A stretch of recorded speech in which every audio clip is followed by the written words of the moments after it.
Our main topic, as it is every January, even when we were doing 4 episodes a week, see, we're part of the problem too, we've cut down on our number of episodes too, is the top 10 video games of 2024. We have been doing top 10 lists for video games on the Weekly Stuff podcast ever since it began, and now we get to do our first one on Purely Academic for the games of the year. And this was a really interesting year for video games. Near the home stretch, I have to say, because of moving and graduating and job stuff, I didn't quite get to finish and get to everything I wanted to. So this list is maybe not ideal for me, but I did have more than 10 to choose from. And I do like the final list. It's going to give us a chance to actually talk about several games we haven't even mentioned on this show yet on my list. And I'm sure there's some like that for you, Sean. And I think it's going to be fun to go through these because it was an interesting year for video games. It was a very interesting year for video games, coming off of last year, which was just an absolute fucking bonkers year where it just felt like every video game under the sun came out last year. This year, the trend for me was, goddamn, there are a lot of games I played this year that were 80-hour plus huge ass games. Yes. I feel like I spent a lot of time playing games this year, more time probably than I actually did last year. But that's partially because there are so many games that demanded so much time, but so many of them were really, really good. And yes, I do have a couple of games I've never talked about on the podcast, or certainly a couple more that I've not really dug into on the podcast, partially because this is also the year we had the dark times where the Weekly Stuff was not on the air and Purely Academic was yet to, rise from the grave in ascent as it has now. So there's a couple things I'm very excited to actually be able to break down on the podcast. Yes, absolutely. So how do you want to do this? Just jump into the main top 10? I have 1 or 2 honorable mentions and things to do. Should we do those at the top? I've got 3 honorable mentions, so let's just go through, I think, the honorable mentions first, and then we can get into our top 10. Yeah, my only main honorable mention of, again, things I played substantially enough that I would include on a top 10. It was between this and one other game for the number 10 slot. I went with something else, but I do want to give a shout out to a Nintendo Switch exclusive, which is Nintendo World Championships NES edition, which came out over the summer, and I really liked because it's the first game that ever got me kind of interested in doing a little bit of speedrunning myself. Not to a crazy degree, but it is a game about getting time-based records in old NES games. I think it's really well laid out for that. I think I'd seen some complaints from people who I think are more hardcore into this kind of thing, that the game wasn't as fully featured as they wanted. I don't think the game is probably for them, ultimately. I think it is for people more like me who are interested, who like NES games, are interested in this kind of playstyle, but maybe haven't done it much before. And on that level, I think it's really good in giving you these little bite-sized challenges in NES games, giving you the tools to quickly kind of go through it. It's got videos that show you what you're supposed to do and see how to do it, and go through and see how fast can you do something in Mario or Zelda or Metroid, and set records and get down to, a 1/10 of a second, shaving that off. And I had never done that to any degree until this game, and that is why I wanted to at least mention it as one of my favorites of the year, because I think that's a really cool thing for Nintendo to have put together. It's a cool way to kind of honor Famicom history here, and I'd like to see more of this kind of thing in the future, because I think it's a neat idea that certainly in our, era where speedrunning is a big idea, but it is usually something that uses specialized tech on PCs and whatnot. I think it's cool to have built that into just a console game that you can go buy and play around with. Yeah, that's cool. I had forgotten that had come out this year. It feels like that kind of release sort of went a bit under the radar. But yes, that's very cool. One of my honorable mentions, this is an honorable mention because I haven't finished it, and there's a decent chance that if I did finish it, maybe I would put it at my number 10, but I didn't feel comfortable really putting it on my list, which is Sonic X Shadow Generations. So I got into it a little bit over the break, but there's another game which is on my list that we'll talk about that was a big game that I was kind of my winter break game. So I didn't have time to really devote a lot to Sonic X Shadow Generations. I've done the first 4 levels. I think there's 6 or maybe 7 levels in Shadow Generations. But the way I'm playing it is the same way I played Sonic Generations, and I've kind of I've been half replaying Sonic Generations at the same time with the remake, which is I kind of go and do all the challenges for the levels before I move on to the next batch, because I like to do it all when the levels are fresh and just kind of do that all at the same time. So I'm taking my time with it. And I really like Shadow Generations a lot. I think it is really cool. One, I just love that they brought Shadow back. He's so cool. He's such a great character that just got lost at some point. He just was not in Sonic games at all for such a long time.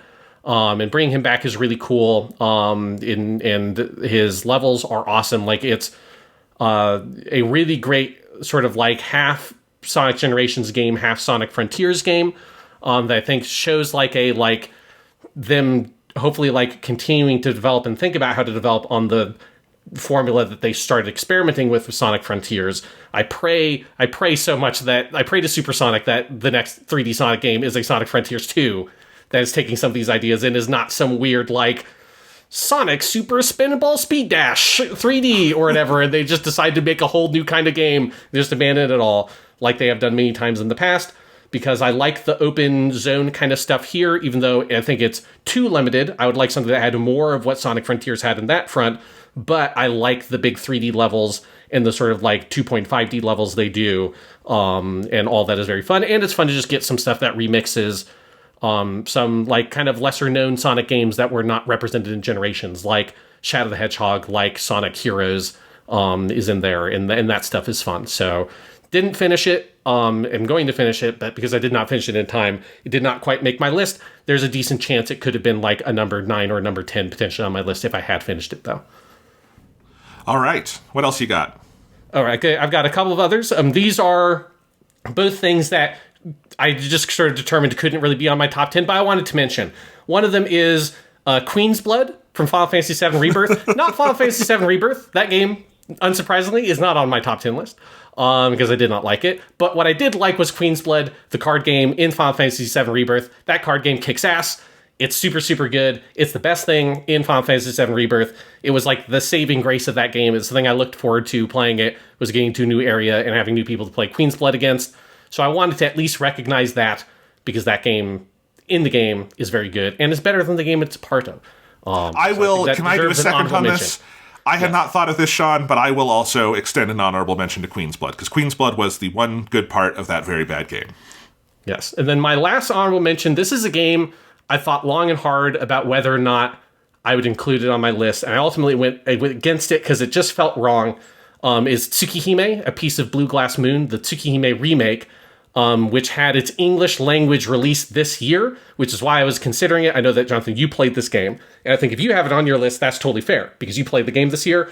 I had a hard time justifying trying to put it on my list, because I did not play it this year. I played it last year, when I imported the Japanese version, which was also 2 years after it came out in Japan. So I've never, not in any version, played the game in its release year. It feels weird to try to like justify putting it on the list just to be like goofy or something to do it. The other reason was like, it is hard to rank because it is being a visual novel. I just have a hard time like, how do you compare it to games that are doing gameplay mechanic stuff when this is not really doing that?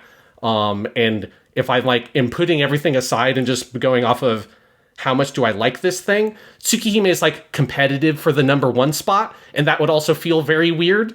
That like, do I put this at like number 2 or number 1, even though I didn't play it this year? That would feel like it's kind of fucking over the games that I did actually play this year. So I ultimately opted against it. It's really fucking good. Tsukihime is amazing. The remake specifically is just like as good a visual novel you could ask for. It comes with a super high recommendation. I just didn't play it this year, but I wanted to mention it in an honorable mention. And that's like kind of, if people get my list and curious why is that not on the list, that is why. I played the Japanese version last year. I did not play the English version this year. Alrighty, I think that is fair, and one or more of those games that you mentioned might be on my list, so maybe we'll talk about them later. I also do, just while we're here, want to give an award for Worst Game of the Year, and that is Final Fantasy VII Rebirth. Fuck you, yes. Final Fantasy VII Rebirth. Fuck what you did to Aerith at the end of that game. Fuck your weird open world bullshit. Fuck your big checklists. Fuck your terrible storytelling. Fuck your terrible performance on the PS5. Bad game. Fuck you for making me spend 70 hours with you. That is my fuck you of the year to Final Fantasy VII Rebirth. Yeah, I'll back that up. I'll give it the so I have done for my list as I've done in all these, most of the other years we've done top 10 lists. I give games specific awards for a goof. Final Fantasy VII Rebirth is the I don't understand why this game is as acclaimed as it is award, because I just don't get it. I see people, I still to this day will see people in conversations online mention this game as one of the best games they have ever played, and I just don't understand it. I don't understand why people think the side quests are good. I don't understand I can understand thinking the combat is good, but I don't understand thinking how the combat is implemented in the main missions is good. I don't understand how you can think the story is good. Like, I just don't understand. Like, I really don't get why people like the game as much as they do. It's inexplicable to me. So that's the award I give Final Fantasy VII Rebirth is I just don't get it. I don't get it award. I don't get it award. I mean, my favorite is that I've been seeing at the year end, people who did get to the end of the year and liked it, but have to justify liking it because they have to also kind of acknowledge it's bad. Jason Schreier, who I love. We both are very pro Jason Schreier here at this podcast. Maybe one of the only game journalists remaining, if we're being strict about the definition of journalist. But on his top 10 list, he mentioned, like, it doesn't actually do anything we wanted out of the last game in terms of remaking the story of Final Fantasy VII. But, and then all of that, I do love all the things I praised Remake for because of what it promised for the next game, it didn't do any of that.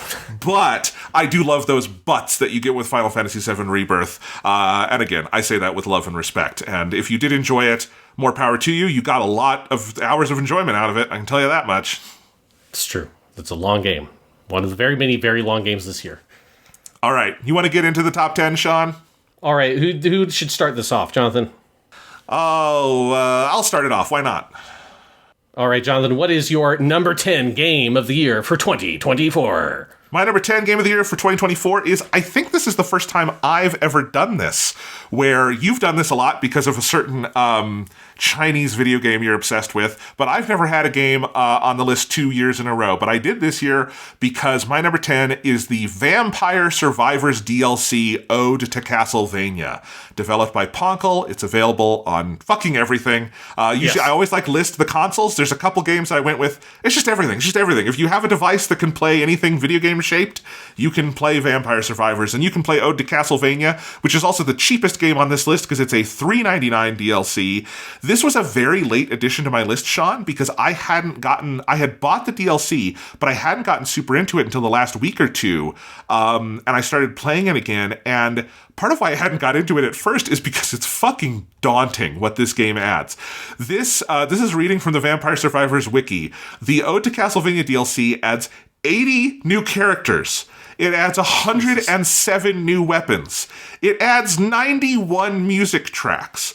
And it adds a big, big new stage that is probably bigger than every other stage in the game combined, and also completely reworks kind of the basic mechanics of what you do in Vampire Survivors. And I think that's why this is here, is because, one, it's just kind of cool that Konami let them play in this toolbox and put all the Castlevania characters in there, and they're all fucking in there. Every boy who's ever had a whip, all the random women who have used very cool and weird magic. Maria Renard is in there. They're all in there. You like a Castlevania character, you're going to find them somewhere in here. All those new weapons it's added. If you wanted to do a Vampire Survivors run where you use all whips and you're still not using all of the whips in the game because there's not enough slots, you can do that now. It is Whip City in Vampire Survivors today. And I think with all that new stuff there is to unlock, which is fun enough, because we talked about Vampire Survivors last year, it's a great game. It's got a very cool meta around it, obviously, in terms of figuring out how to unlock, how to make the weapons combine and evolve, and where to go find stuff in the levels. All of that is fun. The real injection I think it gives is the actual Castlevania map they've added is super cool. It's huge. It's so big that as you're exploring, you unlock teleportals so that you can get back to those places within the 30-minute runs and do everything. And the map is littered with bosses that you fight, some of which completely change the way the game is played. There are regular side-scrolling parts in the game in the map now, not overhead view parts, but parts where you are now on a side-scrolling view and you can jump by flicking up on the stick, things like that. And so it's completely crazy. You'll find places you recognize from Castlevania games in there. Obviously, there's a shit ton of new music, some of which is remixes of Castlevania themes in the Vampire Survivors house style, some of which is just songs taken right out of Castlevania. So all of that is there. And it's just a really cool way to rediscover Vampire Survivors. And I think part of why it came to number 10 on my list is this is the definition of good DLC, because I thought I had exhausted myself on Vampire Survivors. Because when I had it on my top 10 list last year, I had played over 50 hours of it. I had unlocked every unlock that was in the game and in the DLC at that time, so I had completely 100% of the game. And I thought I had kind of done everything I could do with it and probably wouldn't play it much anymore. And this game not only gave me more stuff to do, but gave me a way to kind of relearn how to play it, and play it with different mechanics and kind of different goals in mind. And that's a really cool way to do DLC, to make you not only want to play the game again, but to feel like you're playing it in a different way than you did in the base game.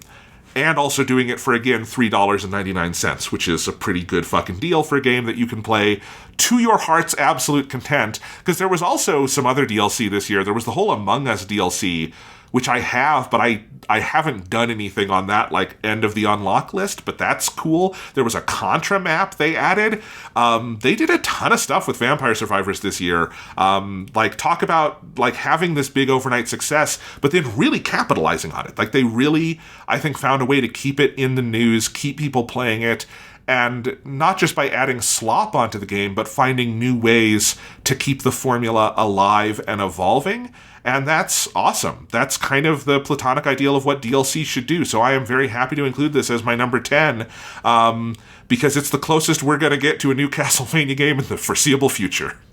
Yeah, that's awesome. I have not checked out any of the new DLC for Vampire Survivors. I did play some of the new update for HoloCure, which is the Vampire Survivors-like game, but with Hololive characters, the VTuber agency. And like Vampire Survivors type games kind of scare me because of how addictive they are. Like, I kind of like I played a decent amount of that HoloCure update, which is huge. Like, that game has like 40 characters or something in it at this point. It's fucking crazy.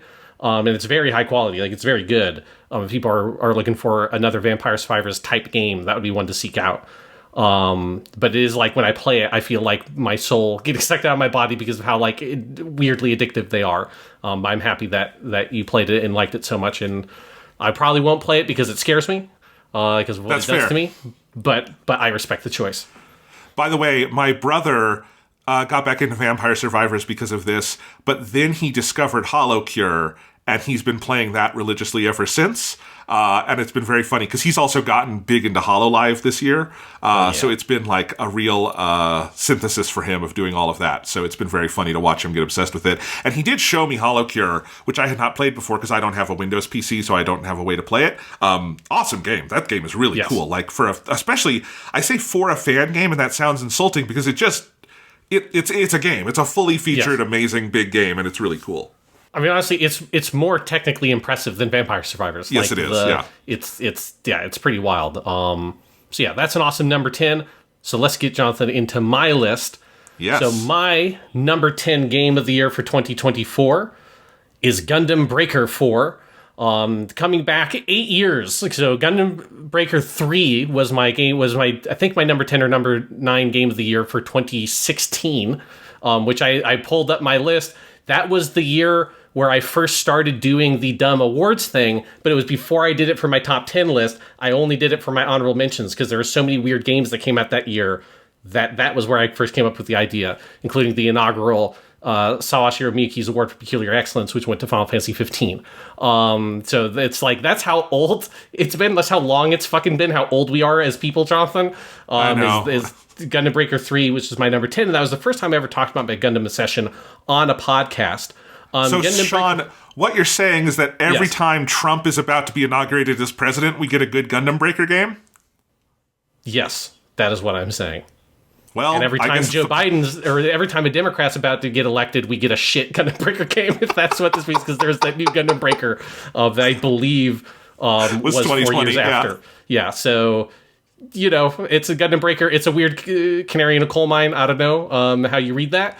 But Gundam Breaker 4, this is an awesome game.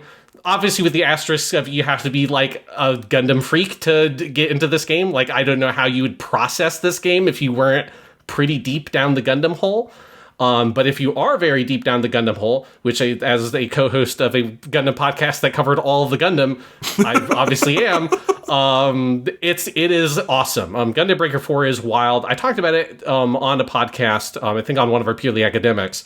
But it is just such a rich game, particularly in terms of the creation stuff. And I think how I talked about it on the podcast I talked about it on was you have to rewire your brain a little bit playing a game like this if you're not someone who's played, like me, lots of games like this. Like, I don't usually go into this side of the world of video games where normally you think of, like, customizing a character as being a supplemental feature on a game that is about platforming or a game that is about combat or a game that is about role-playing or whatever. And Gundam Breaker 4 is the opposite. The combat is a supplemental feature to a game that is about making your characters. In this case, characters being your Gunpla / your Gundam figures. And the thing about Gundam Breaker 4 is it just goes so far above and beyond the Call of Duty here in terms of what it adds to the game, because it's got everything that was in Gundam Breaker 3 and a huge amount more, because it's got all the new stuff that has been since 2016. So it's got all like the Gundam Build Divers Re-Rise, Hathaway's Flash, obviously Witch from Mercury, although it doesn't have complete Witch from Mercury stuff because that obviously was brand new while they were making the game. But it's got a good number of suits from that series. But it also goes back and fills in a huge number of gaps from stuff that was already out by the time 2016 happened. So you've got some like wild additions, like you've got the fucking Super Fumina from Gundam Build Fighters Tri, which is the figure from the finale of that series where the one character is like the Kansai builder guy makes the Gunpla that is more of like a figure of the character Fumina. So it just looks like a girl wearing a maid costume, whatever the fuck it is. But she's also got like a Gundam head piece and submachine guns. That's in this game. It's to the extent where the fucking face animates slightly, which is weird because it's the only Gunpla in the game that has a human fucking face. All the rest of them are robots. So they have like the eyes animate when you launch as that one if you have its head on. They've got some other like really exotic ones like Mobile Doll May, which is the character from Gundam Re-Rise, who's the like AI girl, right? Because you have the whole Gundam Build Divers have the AI people that live in the game, and you have that one character in Re-Rise that's an AI girl. So she's got like again, like a more kind of humanoid looking character that's in this game. Like there's just so much stuff. There's stuff from the light novels. There's stuff from like manga series, like things that were never animated. Really the list is endless. Like there is a huge number of suits in this game that I just don't even know what they are. And again, I'm the co-host of a Gundam podcast that covered all the Gundam stuff, at least in terms of all the animated Gundam stuff. And this has things pulling from areas of the world of Gundam that I just have no exposure to. And the level of like fidelity of customization it provides you is truly unparalleled. I think the big thing they did here is they allow the player, which you could not do this in the previous game, you can change the individual scale of individual pieces. So you can make individual pieces look bigger, you can make individual pieces look smaller. So you can really truly customize and use whatever pieces from other area of the world of Gundam and mix and match them together and not worry about the size differential, which was a huge limiting factor in the previous game. So you could never really use a Gundam F91 piece, which is a tiny Gundam, with a new Gundam piece, which is a big Gundam, because it would just look fucking ridiculous. Now you can really mix and match whatever you want. Every piece has 5 or 6 different elements of it that you can color differently. You can color them individually, or you can color them as a whole. You can change the texture, making it look more plastic and matte, or making it look more metallic. You can add weathering and damage to it, make it look like it's covered in dirt, make it look like it's rusted over metal. I mean, it's just truly endless. You spend hours and hours and hours just going through and building your Gunpla, customizing them. And then if you want to, you go and you do the missions with them, right? Like the missions are this like kind of secondary feature. I will say, I haven't actually finished the story mode of this, but I don't think that really matters. The story mode is very much whatever. It's just like an excuse for you to go and do missions with the mobile suits you've built. And it's got like a light anime story with like a who's who of voice actors in the Japanese voice acting industry that are like well-known big Gundam nerds, like Nakamura Yuichi's in this game. It's like basically everybody you could think of basically who's a known Gundam freak is in this game. And that's kind of how they cast all the characters, which is kind of funny. But that's not what the game is about. The game is about building your cool mobile suits. And the combat is fine. And this is why it's a number 10. Like, the reason it's at the bottom of my list is that, you know, if they could find a way to make the combat really engaging, this would be like an all-timer. At the same time, I don't know how you would do that because the level of customization available to the player, I just don't know how you design around that, because their ethos with the design of the combat is we want to make it so as much of the like functionality of the suit that seems like it could do something in combat, we want it to do something. So if you have a piece that's got a little machine gun on it, you can shoot that machine gun. If you've got a piece that's got a grenade on it, you can throw that grenade, right? If you have a piece that you know in the anime has a hidden beam saber in the wrist, you can use that beam saber. And so that sort of limits your ability to make a deep combat design because you have to count for so much. At the same time, though, it's hard to sort of ignore the fact that the combat is super simplistic and it does kind of wear out its welcome. And so I love the building part of it. If the combat part was better, this game would be higher up. But to give some of my awards, my special awards for this game, my first one is Meijin Kawaguchi presents Best Mobile Suit, which for me goes to the Gundam Tallgeese. So this is my favorite mobile suit that I made. I think I mentioned this on the podcast before, but my favorite one I've built is a mix of Gundam Wing Zero parts from the Endless Waltz version of the Gundam Wing Zero. So that's like the OVA version that has the big angel wings. And I mixed that with the Tallgeese 2. And then put a little Gundam V insignia thing that's on the forehead. I put that on the Tallgeese. And in my head, it is like if in the world of Gundam Wing, the Tallgeese program had continued, which the fiction in that world is that the Tallgeese was like the prototype of the Gundam. It was eventually abandoned because it was too dangerous for the pilot. And so then Zex like pulls it back out and is like, oh, this is the only thing that can possibly fight the Gundams, is this crazy old mobile suit. And so in my head, this is like in an alternate reality, if that had continued and it had become an actual Gundam, this is what it would look like. And it's fucking cool. It's got a giant big laser cannon on it. I gave it the big fuck off laser sword from Gundam Seed Destiny. That's like the big kind of hacksaw looking thing. It's got that, and it's cool as shit. So the Gundam Tallgeese, or I called it the Gundam Tallgeese Zero is what I called it in the game. That is my favorite one I built. I also really like my Super Fumina that has the cloak from the like fucked up version of the of Cessna's Gundam from Double O Gundam. His first one, the Gundam Exia, where at the beginning of the second season of Double O Gundam, he comes in and he's got like this big cloak because the Exia is all fucked up. You can get that. I put that on the Super Fumina and it looks fucking ridiculous, but that's also very good.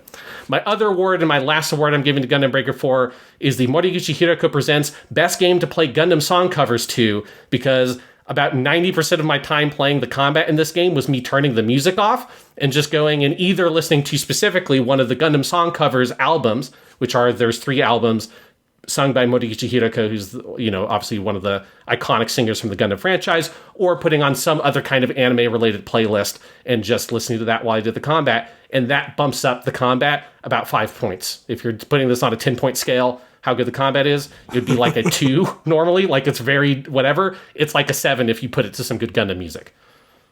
I think that's probably true of any video game combat of any quality, but I totally understand what you're saying. That does sound fun.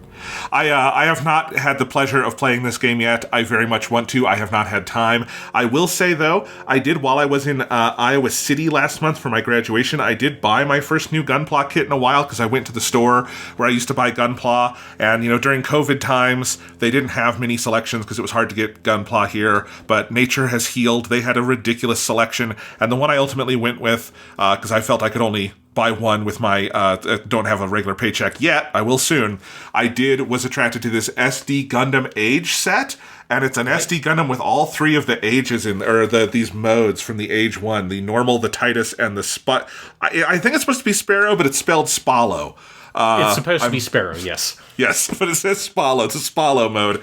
I've built one other SD Gundam kit, and it's the one from Re-Rise, the like ninja Gundam that she has. Yes. And that is one of my favorite Gunpla kits, so I'm excited to dive into this one now that I'm in my new place. Awesome, yes. Gunpla is good, and Gundam Breaker 4 is good too.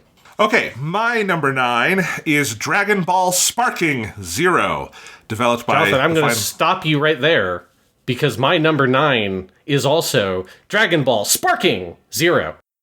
Awesome. Then we get to talk about it together, and that is Yes. great because this is like number 9. I have not played probably nearly as much of this as you have, Sean, because I got it later than you, and then I've had my crazy month. But I've played at least like 10 hours, and I've, played around with lots of different characters, and I've unlocked characters, and I've had fun with it. You've talked about it a lot on the podcast before, and I will echo most of what you've said. I think it is an amazing looking game, like kind of first and foremost. It just gets the aesthetic, particularly of, I think, like Dragon Ball Super Broly, that kind of like modern design aesthetic really, really well.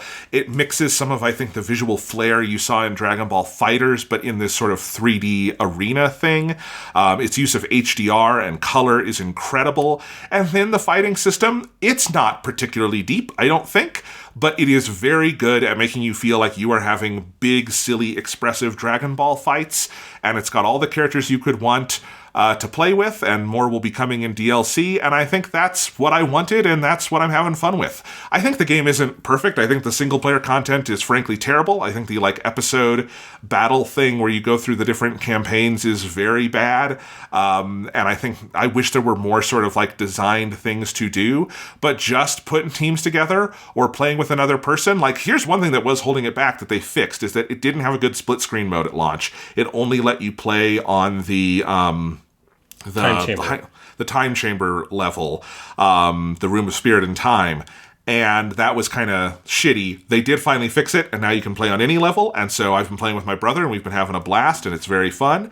And I think that's the main thing, is that just as a way to go basically play in the Dragon Ball toy box, this is second to none. And I say this as someone who didn't really like the original Sparking games, the Budokai Tenkaichi games. I could never really get into the 3D thing because it just in my head felt like counterintuitive, like how you moved, how you fought, how you pulled off moves. It just didn't feel right to me. And for whatever reason, maybe it's I'm better at video games now, maybe it's that I think this game is just tighter as a piece of game design. I took to it pretty fast, and I really enjoy it. It feels pretty intuitive, and there's just so many fun, silly things you can do. I really like that you can just power up the characters, and I love just picking like Goku Super, and then I've got 5, big dumb transformations I can do in the map and or during the battle, and that's really fun to pull off. And I like discovering which characters are like surprise favorites. Like the pre-order bonus Goku Mini is one of my favorites in the game. He's really fun to play with because it's all about using Naoibo and the way he closes like distances with that, which is the whole story justification for why he uses it in Dragon Ball Daima, is really, really cool. But like, little, random side villains you discover and they have cool moves, or characters, random versions of characters that you like. It's been a blast. I think it's exactly what I wanted this game to be in terms of the main battling stuff, and I am very happy to have it around, presumably for years to come, because this is very much an investment in terms of the top 10. This is a fun game for this year, but it's a game I think we'll all be returning to many, many times in the years to come. Yes, if the support in recent Dragon Ball games is any indication, I think we will have years and years, because they're doing a fucking Dragon Ball Daima DLC for Dragon Ball Z Kakarot. Like, they are not done with that game yet. Oh, shit. Wow. So, I didn't know that. So I'm sure, and I'm like, Xenoverse 2 just had like a huge update with a bunch of shit in it too. So like, I think we'll continue to get more Sparking Zero stuff. And yes, so I talked about Sparking Zero quite a bit on a podcast a while ago. And my thoughts on it have not changed much since then. But yeah, I mean, everything you're saying, I agree with. I love the use of color in particular. And like just the range of colors that are used. I just think it's very creative with color. Little things like having like these like hues of purple inside the Kamehameha and stuff like that. It just really makes the use of color feel so rich and kind of like communicates the otherworldly power that these characters have. And it just gets outside of, I think, the generic way that Dragon Ball is often depicted in games, and finds like a much more exciting space to explore the aesthetic of Dragon Ball, which obviously it's pulling a lot of those cues from Super Broly. If you're going to pull those cues from something, that is the thing to do it for.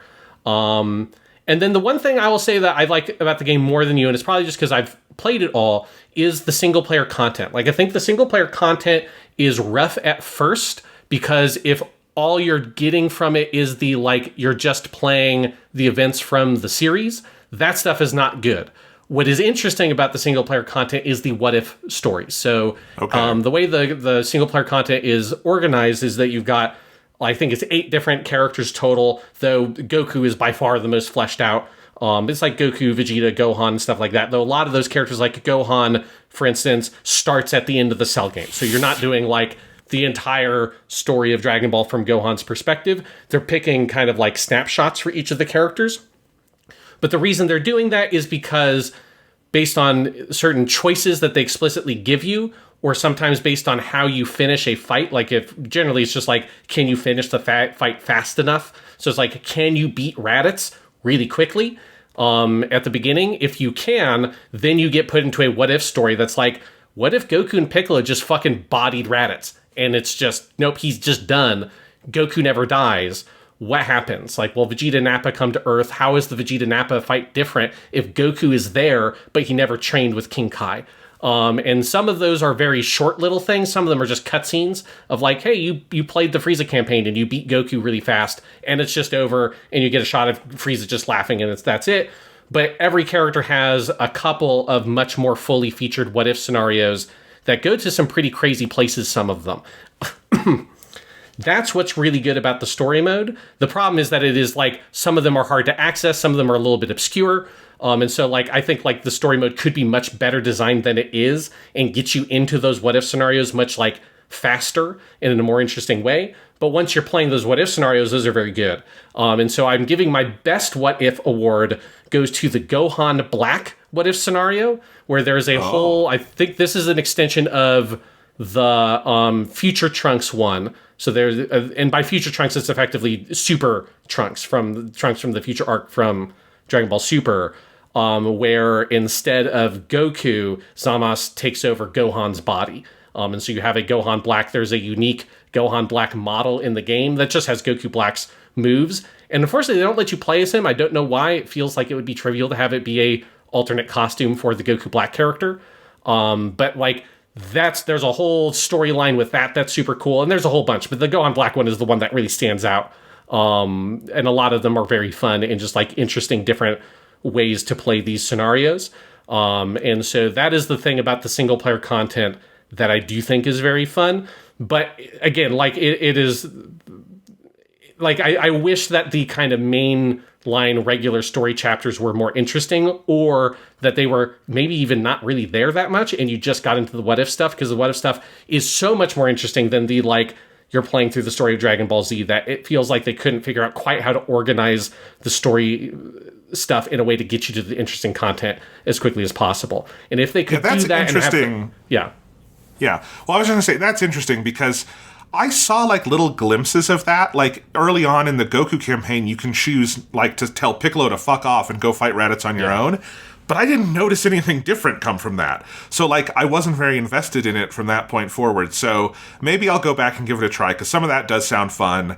I just hadn't, and like I'd gone through a lot of the Goku campaigns so far, but it was just linear paths where I didn't notice anything changing. So I guess that's maybe where my dismissal of it came from. Yeah. The other thing is that like it only will tell you if a mission has an alternate win condition after you've finished it one time. So if you go back and look at the story map, you'll see that there are some that have a diverting path. And then if you play that mission and you go into the options, it will tell you, hey, you have to survive 100 seconds or whatever fighting Frieza, or if you defeat Frieza quickly, that is the alternate win condition, and that will take you to a different thing. And so some of those are very cool. So that is like one thing I'll say for Sparking Zero, as someone who's played a lot more of it, that I do think is really well done. And then my other award, and this is the regular award I give to any Dragon Ball game that is ever on my top 10 list. It always has to go to it. My Dragon Ball Sparking Zero gets the most Kamehameha award, and this one really deserves it, because holy shit, there are a lot of Kamehamehas. I talked about this before on the podcast, but the thing that maybe impresses me the most about this game is not only do they have almost all the characters from the last Budokai Tenkaichi game, or Sparking Meteor as it's called in Japan, they have all the super characters on top of it, but the characters that were in the old game that kind of had shit movesets because they were characters you didn't use much, like Super Saiyan 1 Gohan, Super Saiyan 2 Goku, that only briefly feature in the series, they've got fully fleshed out moves with like unique animations for their Kamehamehas and stuff like that. So this truly is the most Kamehameha award, because holy shit, this team came up with the most different ways you could animate a Kamehameha with a 3D video game camera as is humanly possible. There's got to be like 100 something of them. I mean, there's so many Kamehamehas, and they're all really good. So this very much earns the most Kamehameha award. I think it is a well-earned award for a very fun, very enjoyable video game that is my number 9 and your number 9, which means we are back around to my number 8. Is that correct? Yes, that is. All right. Well, my number 8 is one that was very tough to rank because it is a remake, and remakes are always a tricky thing to know what to do with. And it is Persona 3 Reload, developed by P Studio for PlayStation, Xbox, and PC. And of course, it is a remake of one of our favorite video games of all time, Persona 3. And it is a remake that I have mixed feelings about, because I think it does some things extraordinarily well. Like, I think all of the added story content through particularly the entire portion of the game, I guess it would be like September, where you have Ken on your team, and you have, I'm forgetting his name now. Shinji. Yeah, where you have Ken and Shinji. I think those characters and their relationships with the team get fully articulated in a way they were not in the base game. And I think that is a marked improvement over what the original Persona 3 was able to do with them, taking some inspiration, I think, from the Persona 3 movies that also did some really cool stuff with those characters. It's generally a very nice-looking video game. I think Tartarus has been improved in a couple of important ways. It is still essentially a procedurally generated dungeon, but that dungeon looks a lot more interesting. The Tartarus environments in Persona 3 Reload are really good-looking, actually make some pretty decent use of ray tracing on the PlayStation 5 to do all of the cool lighting that they do in Tartarus, and adding some new sort of things that you can do in the dungeons, various challenges and things to find and ways to kind of keep your run going that makes Tartarus more enjoyable to play than I think it was before. And all of that is great. Obviously, it also is fully voice acted, and we did not play the English dub, which had a full recast for everyone except Elizabeth. But the Japanese cast, which is the same as it's always been, is extraordinary, and it's really fun to hear them do these parts, and in some cases do parts that they had not done before, because some parts of it are voiced that had not been voiced before. So, like, every social link in the game is actually fully voiced, which I think is, in some cases, overkill, but I think for some of the main characters is really cool to get to hear them do these scenes fully. So all of that stuff is great. I think there's other places where the game has some downsides. I don't love that they cut back so heavily on the use of full animated cutscenes. Once I played Metaphor ReFantazio, I did understand why, because there was a different Atlas game that has a shit ton of animation in it. Metaphor has more animated cutscenes than they've, probably than in every other Persona game combined. I mean, it just has anime cutscenes all over the place. Persona 3 Reload has almost none, and the ones that are there are very sort of dry boilerplate. They're nothing like the really cool anime cutscenes you got in the original game or in the movies that are very inspired by the design language and the cinema language of those cutscenes. So that's a little bit of a downside. I think some of the 3D scenes they do are still good, some of the in-engine scenes, but for instance, like The First Awakening, just it cannot hold a candle to what we got in animation in the original. I like the new soundtrack, particularly some of the new songs. Lotus Juice's new song for Nighttime is fantastic. It is one of the greatest bops Persona has ever had. But at the same time, I also think there are some parts of the soundtrack that do not hold up compared to the original. Like, I like the new vocalist a lot, and it's no one's fault that Kawamura Yumi just, I think we've seen her voice has deteriorated in recent years and maybe couldn't do the part anymore. But I do still prefer her versions of those tracks. I think the battle theme, I appreciate just how full in they went with the digital frog noises that go under the soundtrack for that song, but they are so high in the mix, it is consistently distracting to me. They're there in the original song, but much lower in the mix and less distracting. So it's got its positives, it's got its negatives. You know, I think there's some sort of tonal visual things they do that don't make it quite as like grungy and edgy, for lack of a better term, but like kind of dark as the original game was. And so some of that I miss.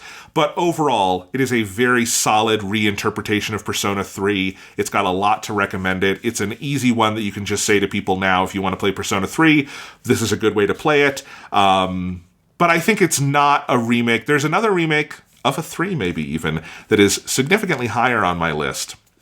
And I think one of the reasons it's there is that one feels like a full definitive version of the game it's remaking. I think Reload is held back a little bit by me not being able to let go of the other versions. Like, I still, in the future, if I were to go back to Persona 3, I very well might go back to FES. I might go back to Portable if I want to play the female protagonist route, which is a really cool way to play the game that has not been brought over here at all, although it might be in future DLC, who knows. It is still on the list, though, because I did spend almost 100 hours playing this motherfucker, and it is very good. It is still Persona 3, and I did enjoy my time with it quite a bit. Not a perfect remake, but a very good one. It might feature somewhere on my list, a little bit higher, so I will save my comments for then, but yes. All right, well, that's my number 8. What is your number 8? All right, my number 8, this is a game that I have not really talked about in depth at all on the podcast, because it's a game I played in the dark times over the summer. My number 8 is Rise of the Ronin. This is the game from Team Ninja. People would know them as the Neo team, right? It's the same people who made Neo and the Neo 2, both games that have featured on my top 10 list in previous years. But Rise of the Ronin is very interesting because it's a sort of different beast. It is a game that is pulling some of the elements of Neo. It's built on the same technology very clearly as Neo, but it is not a Souls-like game. It is instead more akin to like an Assassin's Creed style open world game that just has a much greater emphasis on combat than any other game really like that in that space, like a Ghost of Tsushima or Assassin's Creed.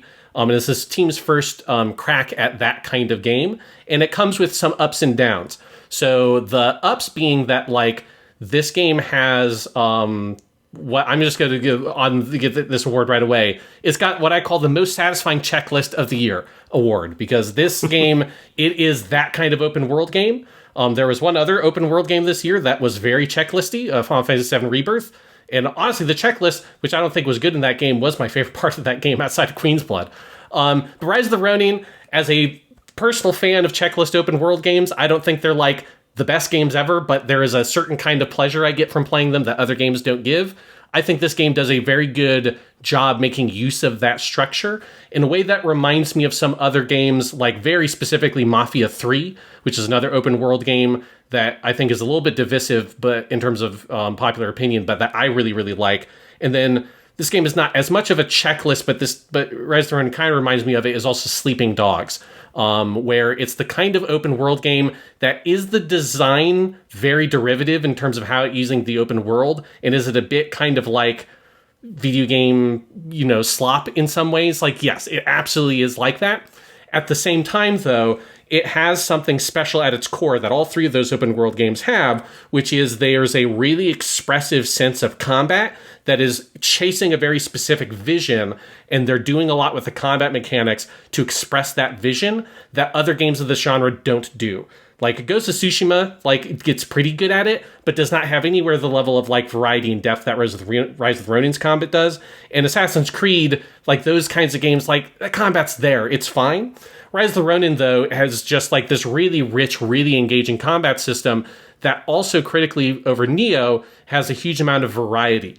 So I know that some Neo fans have kind of criticized Rise of the Ronin for not having the same level of depth to combat as Neo did, but I think the idea around Rise of the Ronin is that instead of having a super, super in-depth combat style for each individual weapon, the idea was let's have as many weapons as we can, including some very exotic choices, like you can have a bayonet rifle and use that as a melee weapon that obviously you're integrating with the kind of matchlock rifle elements of it as well.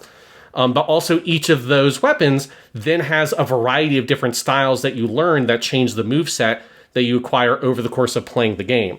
So instead of Neo, where each weapon type has exactly 3 stances, a high, medium, low stance, in Rise of the Ronin, every weapon has a huge number of different stances, particularly the regular katana that probably has 15 plus different unique movesets that you can equip. And then you can have 3 of them on and switch between any of those 3 meaningfully and sort of fluently mid-combo. So while it does not have the same level of depth of individual weapon movesets as the Neo series did, it makes up for that by having a wide variety of different movesets And so as you're playing this open world game, I think the real benefit to that is that you're constantly changing things up. And that's the thing that makes the combat very fun, is that you're kind of using this moveset for a couple of hours. You get something new and you're like, oh, cool. Here's a new thing I can do with the bayonet musket. That's fucking crazy. Let me put that moveset on. Let me go buy a good bayonet musket from a merchant and use that weapon for a while, play that way for a few hours. And then you got this good spear, a new style for the spear. So there's like this sense of like you're constantly changing things up. You're constantly kind of exploring new avenues with your character. And that's something that keeps the combat alive through this very, very big game. This is another like 80-hour plus long video game that I played over the summer. And it supports that length partially by having this very expressive combat that's pulling from samurai movies and also kung fu movies, because there's a Chinese sword that has a bunch of cool kung fu moves and stuff like that. And then also interesting moves from the period of the 19th century with your muskets and things, and revolvers that your character gets as well. You have like a grappling hook and a bunch of like kind of more exotic weapons like that. And it's about integrating all of those in this way that's very expressive of movies that it's referencing, and kind of getting you into that kind of cool samurai movie mindset, while also giving you so many different tools to play with over the game that if you get bored with one of them, you just move on to a new one. And I think that choice really matches the big checklist style open world thing they're doing, where so much of the game is you running into a new area. That area is occupied by a faction. So this has like that Mafia 3 style design that you're kind of liberating areas as you go through the world, and you take over outposts, you find random collectibles, and as you do those things, you take over those areas and turn them over to your side. And that's kind of how you progress through the game in terms of the open world stuff. And I think the variety in the combat really supports that. And it just made the game constantly kind of like reinventing the combat as you play through it. And I really, really enjoyed that.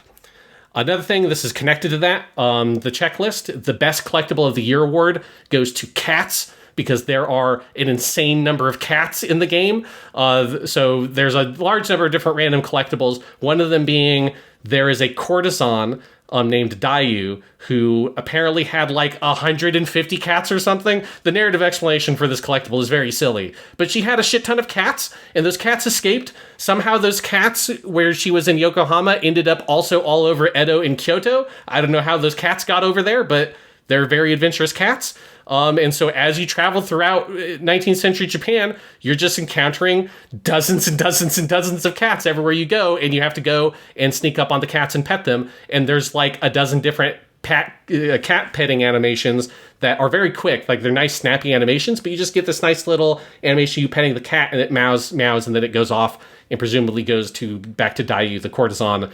And so I've never played a game where you just collect cats, but you have a shit ton of cats, and you can go send those cats on missions to go get supplies for you. So this is a thing that Assassin's Creed Brotherhood really made a big deal out of this, where you like get recruits in that game and send them on these like time limited missions, and they go out and they come back and they bring you stuff. And that mechanic is in this game, but instead of them being assassins, they're just cats. And the cats go get you stuff, and they come back and you have whatever the supplies you want. And so that's very good. Lots of good cats. Another award I give this game, this is a traditional award that goes to games of this type, is the Kurosawa Akira Presents Best Action Award. This award originated with the original Neo. It's Kurosawa Akira Presents because, if people vaguely remember, the original Neo started in its nascent form as a movie project headed by Kurosawa Akira that never found true fruition. So this award has a weird kind of lineage, but it comes here as well because the action is so fucking good. The effects and stuff on it are really awesome. Like, it's got a whole parry system, almost kind of Sekiro-esque, which is fairly different than how Neo's combat works. And just like the sound effect and the sparks when they fly up when you do your parry, and every weapon has a different kind of parry, or every stance specifically has a different kind of parry that does something slightly different. It's just so fun, and you just really fuck people up in this game, and it is a really, really good time. And then my last award I give is the Sakamoto Ryoma of the Year award, which goes to Sakamoto Ryoma, who is a historical figure from the Meiji period in Japan, which is my favorite historical period in Japan, which is your mid-19th century, the Bakumatsu, the fall of the Tokugawa regime, the Tokugawa shogunate, and the rise of like the beginnings of what you would think of as modern Japan in this period. And that's what the whole story is themed around. And one of the central figures of that historically is this guy Sakamoto Ryoma, who's this very fascinating figure who kind of flip-flops sides a little bit on both sides of this conflict, trying to kind of figure out the right thing to do, and he majorly features in the story, and it's just a really great depiction of that character and kind of like what that means. And just in general, I think they do a good job if you kind of know a little bit of the history, which I think its sort of intended audience in the Japanese market would know. Everyone in Japan would know who Sakamoto Ryoma is. That's like knowing who fucking George Washington is, basically. That, like, if you got a little bit of that background knowledge, I think it does do a fun job of exploring all these people. Although the story does end at a very funny historical moment where it like ends basically right at the fall of the Tokugawa shogunate. But if the story had gone on for about 5 more years, basically all the major characters that are your allies in this game would have all end up kind of switching sides and betraying and killing each other, even these like sworn friends. Like all these people are fucking vipers, and they all end up killing each other and dying. And that's part of the thing that creates a lot of instability at the beginning of the Meiji government, is like all the heads of that government that led the revolution, they all betray and kill each other right at the beginning, as often happens in revolutions. So it is very funny that it ends on this super optimistic moment, but if you know a little bit of the history, you're like, yeah, but man, all these people are going to fucking backstab each other in just a couple of years, and it's, you know, it's not going to fully work out. But that's not my main character's problem. So Rise of the Ronin, it's a bit of a slop open world game, but man, if you like that shit, like if you like Mafia 3 and like just give me a really cool combat system that makes me feel cool and gives me a lot of variety, and just give me a map to run around in and unlock things and just fuck dudes up. If you want that kind of game and want it samurai style, that's exactly what Rise of the Ronin is, and I had a great time with it this year. That sounds awesome. I had forgotten whether or not you played that.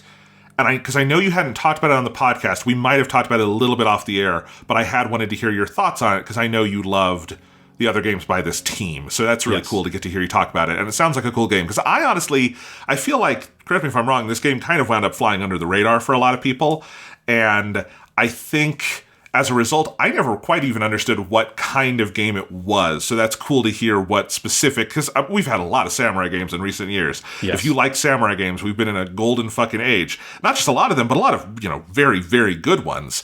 So what, differentiates them from one another. And that's cool to hear about this one. It definitely sounds fun. Yes, and I, if I didn't come up with the word for this, but if there's a best bayonet in the history of video games, it would be this. Like a bayonet, it's such an interesting weapon that exists in this period of history. I mean, for several hundred years, but one that's never depicted in video games, and so it's like.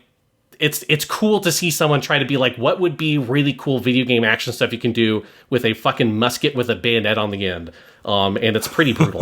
It makes you realize why muskets aren't featured in games. They're kind of fucked up weapons in some ways. Just have this big fucking pointy metal rod on the end of your big boomstick. But it's pretty good stuff. All right, well, that was your number 8. My number 7 is a game that I think will probably be a little higher on yours, Sean, but it's still on my top 10. I still loved it. It is Astro Bot for the PS5, developed by Team Asobi.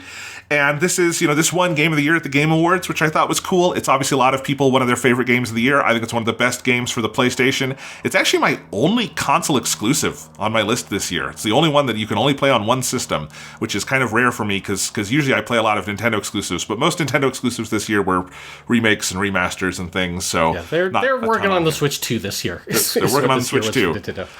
Still a good year of releases, but just different kinds of releases. Anyway, Astro Bot, I loved it. I will say right off the bat why it is probably lower for me than for a lot of other people is I think if you are a PlayStation gamer, you haven't had a game like this in a while, and that's awesome, and I'm really glad more people than just Nintendo are playing this.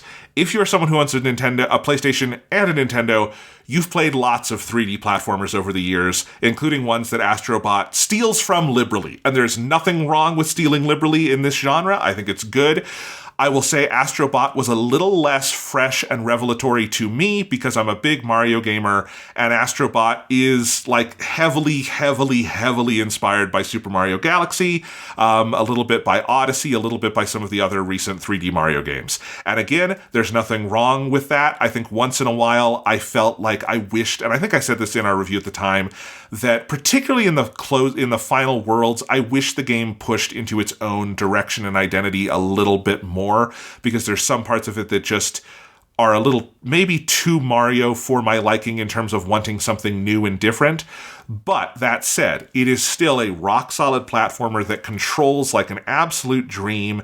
It looks gorgeous. One thing that definitely differentiates it from Mario games is that this is a big, spectacular 4K video game for the PS5, making full use of the hardware. It looks absolutely gorgeous. Its use of color and texture and all of that is incredible. It's able to build levels with much sort of bigger visual aspirations than you'll typically get in a Nintendo platformer, and that is something wonderful about it. It's got, beautiful, fun, crazy music.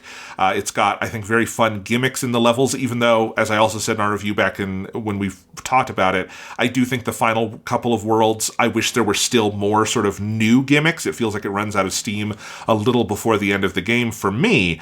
But I still love all of that about it. I think it controls absolutely beautifully. It makes great use of the DualSense controller itself to have all of your haptics and all of your sounds coming out of it. It's just a big, bear hug of a game that wants to have a lot of fun and is using all of the tools at its disposal to let you and make you have fun. And I think it's a really refreshing breath of air for PlayStation, which, as we've talked about, in the late PS3 through the PS4 era, sort of went down this route where it wanted to be more of sort of the HBO of video games and have games that were very adult and for adults and had deep, involved stories and were really gritty and all of that stuff. And some of those games are, classics and they're fabulous, but I also found myself wanting more gamey video games. And I think Astrobot is kind of exactly what the doctor ordered. I think this obviously is part of a larger trend we've seen in PlayStation of broadening back out the kinds of video games they make, which has been really cool to see. But I think this is the best of those efforts to make something that is not just tonally family-friendly, but I think is inviting different kinds of players, inviting people who are more interested in really engaging with, the systems of a game and the tactility of playing a platformer and reacting to things than you are, following an in-depth narrative. And it is also a very fun celebration of PlayStation history, even if sometimes there's a little bit of melancholy in seeing. It's not so much that the games that they don't make anymore, because it's fine to let a series die. It's more than fine. It's often necessary. But you often remember all the kinds of games that we maybe wish we had on our PlayStations now, and Astrobot is the one kind of carrying that flag. But I think it is a good, really, really good sign for the health of PlayStation and the industry that this game was as big a hit as it was as acclaimed as it was. I'm very glad it won Game of the Year out of the games that were on that list at the Game Awards, because I think it's just a good signal to send to PlayStation and everyone else that this kind of game is something you can do if you are not Nintendo, and I think we do want more of that. So absolutely love that this game came out. A couple of things I would like to see them go further with. I think a sequel could be really special if they're able to really kind of find what is uniquely Astrobot and what can they do that Nintendo doesn't, and really make something that goes further in that direction. But as it stands, more than enough to make it to number 7 on my list. Highly recommended Astrobot. Yes, I may talk about it a little bit higher on my list, but all right. It's a hell of a game. All right, my number 7, you talked about this just a little bit ago. My number 7 is Persona 3 Reload, the remake of Persona 3. We did a whole podcast on this, and I basically agree with everything you just said, Jonathan. I think we both have similar kind of issues in a couple of things around the edges, in terms of where, why is this a number 7? And partially it's it being a remake means it's never going to be obviously as fresh. It's hard for it to compete with things that are brand new experiences.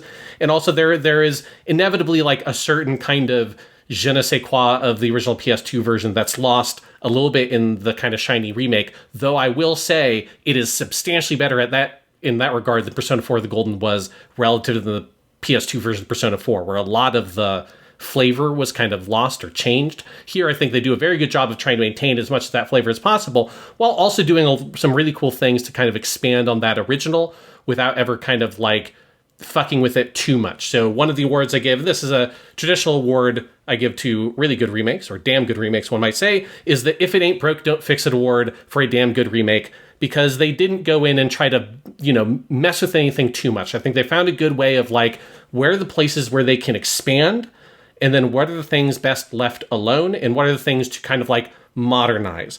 So while I may sort of, still in my heart of hearts be but there's a genius to the isolationism of the design of the original game where you can't order around your buddies. You can't just fucking throw random shit on them in a menu. You got to go talk to someone if you want to give them a goddamn shirt. Like in real life, you can't just sort of imagine like, oh, I want to give this gift to my friend. And I just sort of think about it and it happens. You got to go talk to people, motherfucker. Like, there is a genius to that original design. I also recognize that is an off-putting thing for most people in that game, and it makes a lot of sense to, in the Reload remake, to sort of like modernize that, bring it up to what you'd expect relative to Persona 5. And in that regard, there are a lot of things the game gains. Like, obviously the combat is a lot more kind of like depth and complexity to it than the original did. And a lot of those sorts of like frustrating, I got into a fight and I just got mutoed immediately and it's just over. Like, that's not a thing here, and you have to go reload a save from fucking 2 hours ago, right? A lot of that stuff, you know, I kind of miss it, but also I agree that it really doesn't have a place in this remake, because you can always go back and play the original. And so I do think that there's a pretty keen eye here for a game that obviously both of us are very kind of protective of, because it's one of, at one point it was both of our favorite game of all time, and it's always going to be in that contention. So it's like, if there's a game that we're going to be like nitpicky bastards about in terms of specific elements in a remake, it's going to be Persona 3. But that being said, I do think they did a hell of a good job, and I did love playing the game so much. I loved like a lot of what they did with voice acting for a lot of those social links, particularly like some of them are social links that really come alive when you have voice acting. Like, there are some of them that maybe the voice acting kind of hurts, like the Moon one, which is fucking terrible. But a lot of them are, you know, the original Persona 3 social links are pretty thin. And so the social link like kind of breathes life into those a lot. And I think that is a really clear improvement in the game. I'll also say a lot of the new soundtrack is awesome. I love that, Jonathan, you shouted out this song. I'll do it as well. My best new tune award goes to Color Your Night, which is the song, as you intimated earlier, plays when you're out in the town at night. And Color Your Night is just an absolute banger. It's a fucking classic. It's amazing. And then the last award I will give this is an award that only this game can get this year. It's an award I'm always very happy and privileged to be able to give out to video games when a game satisfies the necessary conditions. Those necessary conditions being, it has to feature a certain actress, one Sawashiro Miyuki. It has to be a peculiar game, and it has to be an excellent game in its peculiarities. And luckily, Sawashiro Miyuki does, in fact, play Elizabeth, both in the original Persona 3 and in all Persona 3 related media. So I'm very, very privileged and just overjoyed to be able to present Persona 3 Reload, the coveted Sawashiro Miyuki's award for peculiar excellence. So while it's only number 7 on the top 10 list, it really gets the best award of all. I am very glad that we're finally able to award this to Persona 3 itself, yes. Sean, because we were not podcasting. We've been podcasting for a long time. We have not been podcasting since 2006. And if we had played it in 2006, we wouldn't have heard her because the local release did not have the Japanese voices. So, I'm just glad we get to give it to what is honestly one of her best performances ever, which is saying something for Ms. Sawashiro Miyuki. But it is, Elizabeth is fucking iconic. I also do just want to shout out, I'm very glad they kept, I'm forgetting her name now, but she's so great. The woman who played Elizabeth in English, they kept her in the dub, even though they recast her as Aigis. But I'm glad she's still there because she's as great as ever. Is it Karen Strassman? I forget who it is. Right. But anyway, she's great, and I don't have strong opinions on the other original, or on the other recast for the Persona 3 dub, because I did not play it, but I did switch over to hear Elizabeth a couple of times, because she's always great, and I'm glad she's there as well, so that's great. Yes, but Elizabeth, OG Elizabeth, the Sawashiro Miyuki performance, that character has a fucking screw loose. It's an absolute bonkers fucking performance, but I love it, and there's a dimension to that character that only really plays in Japanese, like the way it plays with like the honorific language that she is so over the top with, as this like attendant, but she's also just this weird alien lady, who knows nothing about the world, and just is fucking up constantly, but is doing it in the most like obscenely polite way possible. Like, there's just something about that where the outings with her are just so ridiculously funny every single time. It's the same stuff from the original game. It's still so fucking good. Abso-fucking-lutely. So, we love you, Persona 3. That was your number 7. My number 6. Now I get to talk about a game that we have not mentioned on the podcast even once. but it is a game that has taken the world by storm, and it took me fucking by storm, and that is Balatro, which is a major indie game sensation this year, developed by Local Thunk. It is another, you can play this on everything. Do you have a phone? Do you have a computer? Do you have any game console from the last 10 to 15 years? You can play Balatro, and you should play Balatro, and I played over 50 hours of Balatro this year without ever mentioning it on the podcast, but I love this game. If you somehow have not heard of it, it is a card game roguelike. It basically, it looks like you're playing poker on the surface. You are not playing poker. What you are doing is you are making poker hands from a normal, at the start at least, 52 card deck. And from those hands, you are getting a score. And you want to go long enough and through enough rounds that you get a high enough score to clear whatever condition you need to clear. And there's all sorts of things that come into the game through the random events that make it different every time you play and make it very challenging. Of all the roguelikes I've played, this one I feel like took one of the longest for me to actually beat, quote unquote, to get to the end of a normal run, because it's a challenging game, and it probably, and I think this is appropriate for a game using sort of poker and poker language, it involves more randomization and luck and things like that than, say, Hades does, which has a lot of skill involved, and there's obviously luck components too, because that's part of what's fun about a roguelike. Balatro balances that a little differently in that there is a substantial luck component, although there is also a substantial skill component, and it is like most great roguelikes, it is deceptively deep. You start out and you start to get it okay, this is how I put the hands together, this is what kinds of hands get big scores, here are the different, there's things that I can do to sort of improve my score, but as you go, you see just how many factors they've thrown in that change the way you play and that can change the course of a game. So the big things that affect your play in Balatro is there are Joker cards, and you can get 5 of those at the top of the screen as you play along, and the Jokers give you different effects that you can string together, and you can get tarot cards that affect basically the cards you have in your hand or in your deck. And so you can, for instance, get tarot cards that change certain cards to a specific suit if you're going for flushes and you want to play all of a specific suit, or you can change your ranks if you're trying to go for straights, or maybe you do both if you're going for straight flushes or something like that, or you can be going for 3 of a kinds or pairs or whatever. And over the course of playing it, and I played it very thoroughly, I have beaten every single deck that is in the game, so I've unlocked every deck, and I have beaten almost every blind. So you can play the decks, and then the decks get different blinds that are stacked on top of that, and they go up sort of in difficulty. And I think there's one deck, and it's the one without face cards, because I found a lot of good strategies around not having face cards. I have beaten with all but one of the blinds, the different poker chips you select at the beginning.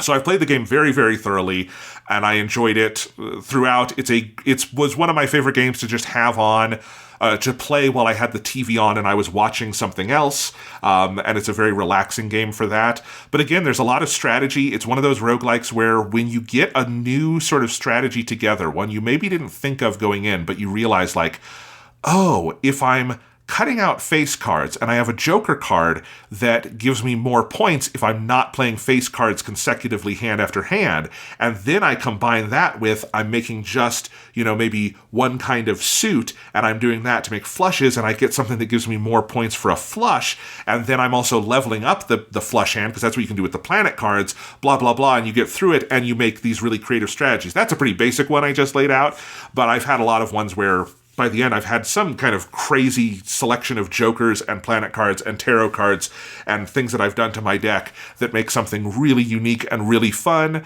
And sometimes you don't even win by the end, because again, there is still a substantial luck component, but it's fun even when you lose, which I think is an important part for any roguelike as well. And it is also just such a creative idea for a game. There's no other game quite like Balatro. I haven't seen a game based on a normal 52-card playing deck blow up in the video game space in forever. Maybe since the fucking Texas Hold'em game on the original iPod that everyone played, and that was just Texas Hold'em that had a video component and people thought it was fun. And this is such a different, weird, fun idea for a game. It's got cool music. It's got, I think, a very cool graphic design style that I actually turned down the CRT effect a little bit because it distorts the text of the game a little too much when I'm playing it on my Switch, which is how I played it, mostly Switch handheld. But so you can turn it down, which is nice. But I still like the little CRT kind of distorted effect that it's got on it.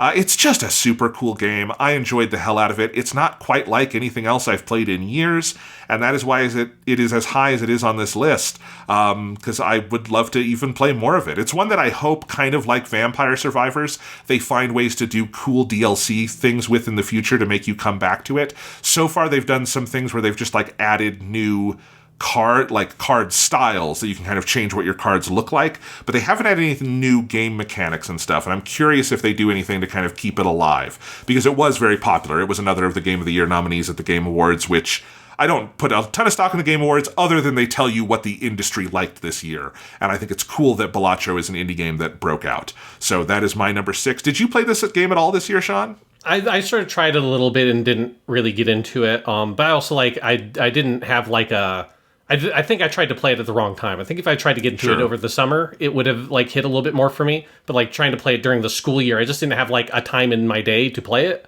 Yeah. And so it was cool, but I just couldn't quite get into it.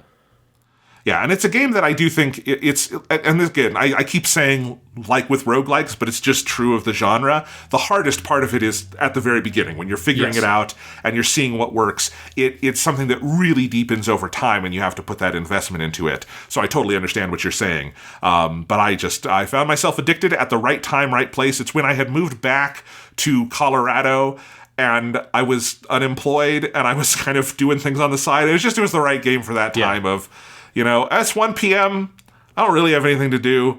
I also turn on an episode of this TV show and play Balatro and drown my sorrow. I didn't have sorrows. I was doing fine, but, yeah.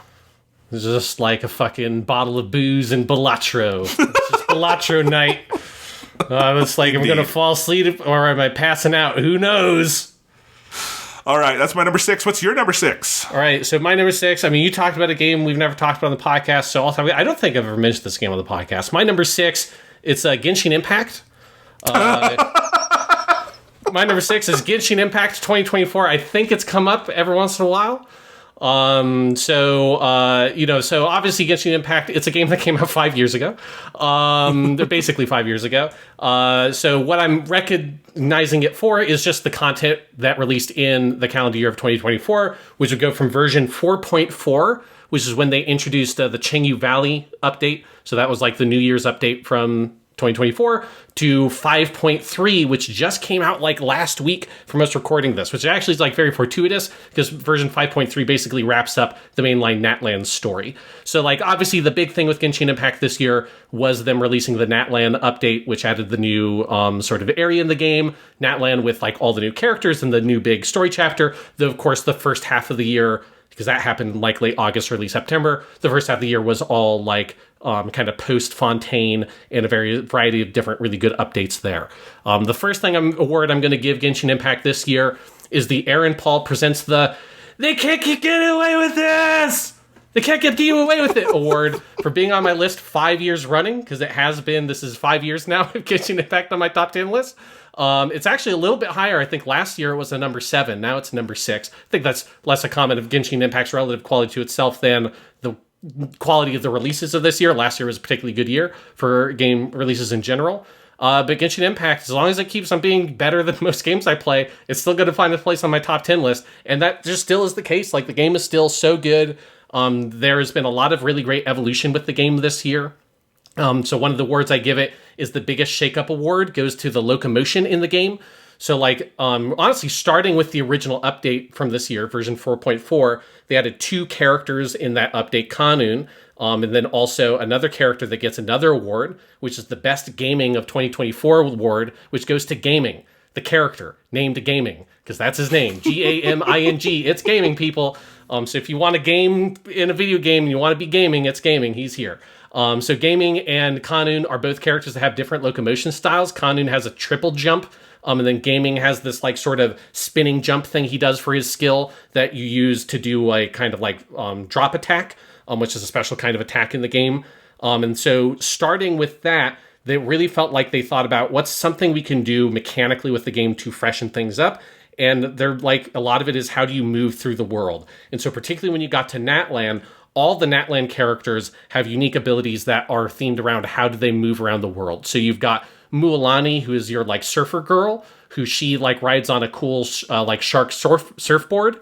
And if you use that in like over water, you can just like surf over the water super quickly. And so anytime you're in like an area with water, and obviously in the open world, they create mechanics around this, using her is really good. And then they have this thing where there are like quote unquote dragons, like little dinosaur dudes in the world, that all have basic versions of those kinds of movement abilities. So even if you didn't get the character from the gacha system, you still have that ability to solve the puzzles and all that kind of stuff. You're just possessing this little like dinosaur dude rather than switching to the character like Mualani or whoever. So you've got Mualani, you've got Kinichi, who he's got a like grappling hook move. So he's got kind of like a little bit of a Spider-Man kind of thing that's very reminiscent of like the old Spider-Man games before they're open world, where he can like swing kind of twice in the sky.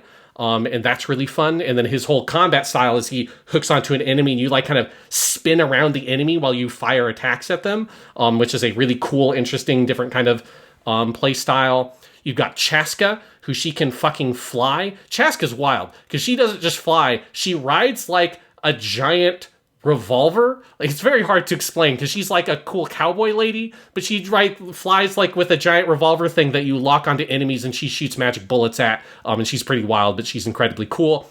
And then they just added into the most recent update Mavica, who is the pyro god or the pyro archon, the god of the fire element. And she has a fucking sick ass motorcycle. So she's just like a cool biker chick.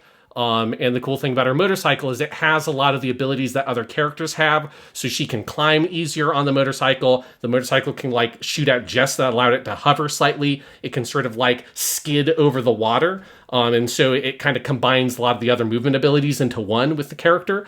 And so there's just something really fresh about exploring in Natlan in particular, because they've really thought about what can we do to freshen this up. Let's kind of get this whole kind of extreme sports sort of vibe that they've incorporated with the characters and use that to create all these new locomotive mechanics. And that has been really, really fun. And I think all the new characters this year are just super creative.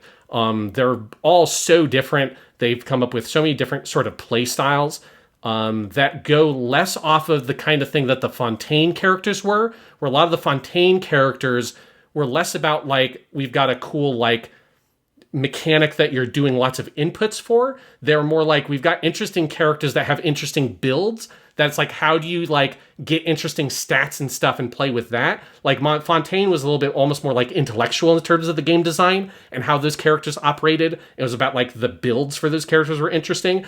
For Natlan, it's way more about like, how do we make like the physical input of the character really like varied and very interesting and exciting. And I think that's just was a smart approach this year, because it's basically a 5-year-old game. They have a shit ton of characters in this game at this point. And it's just been super fun seeing all these cool characters and playing as them. And then that's obviously on top of all the story stuff. The story has been awesome this year. I really like the way that the Natlan story wrapped up.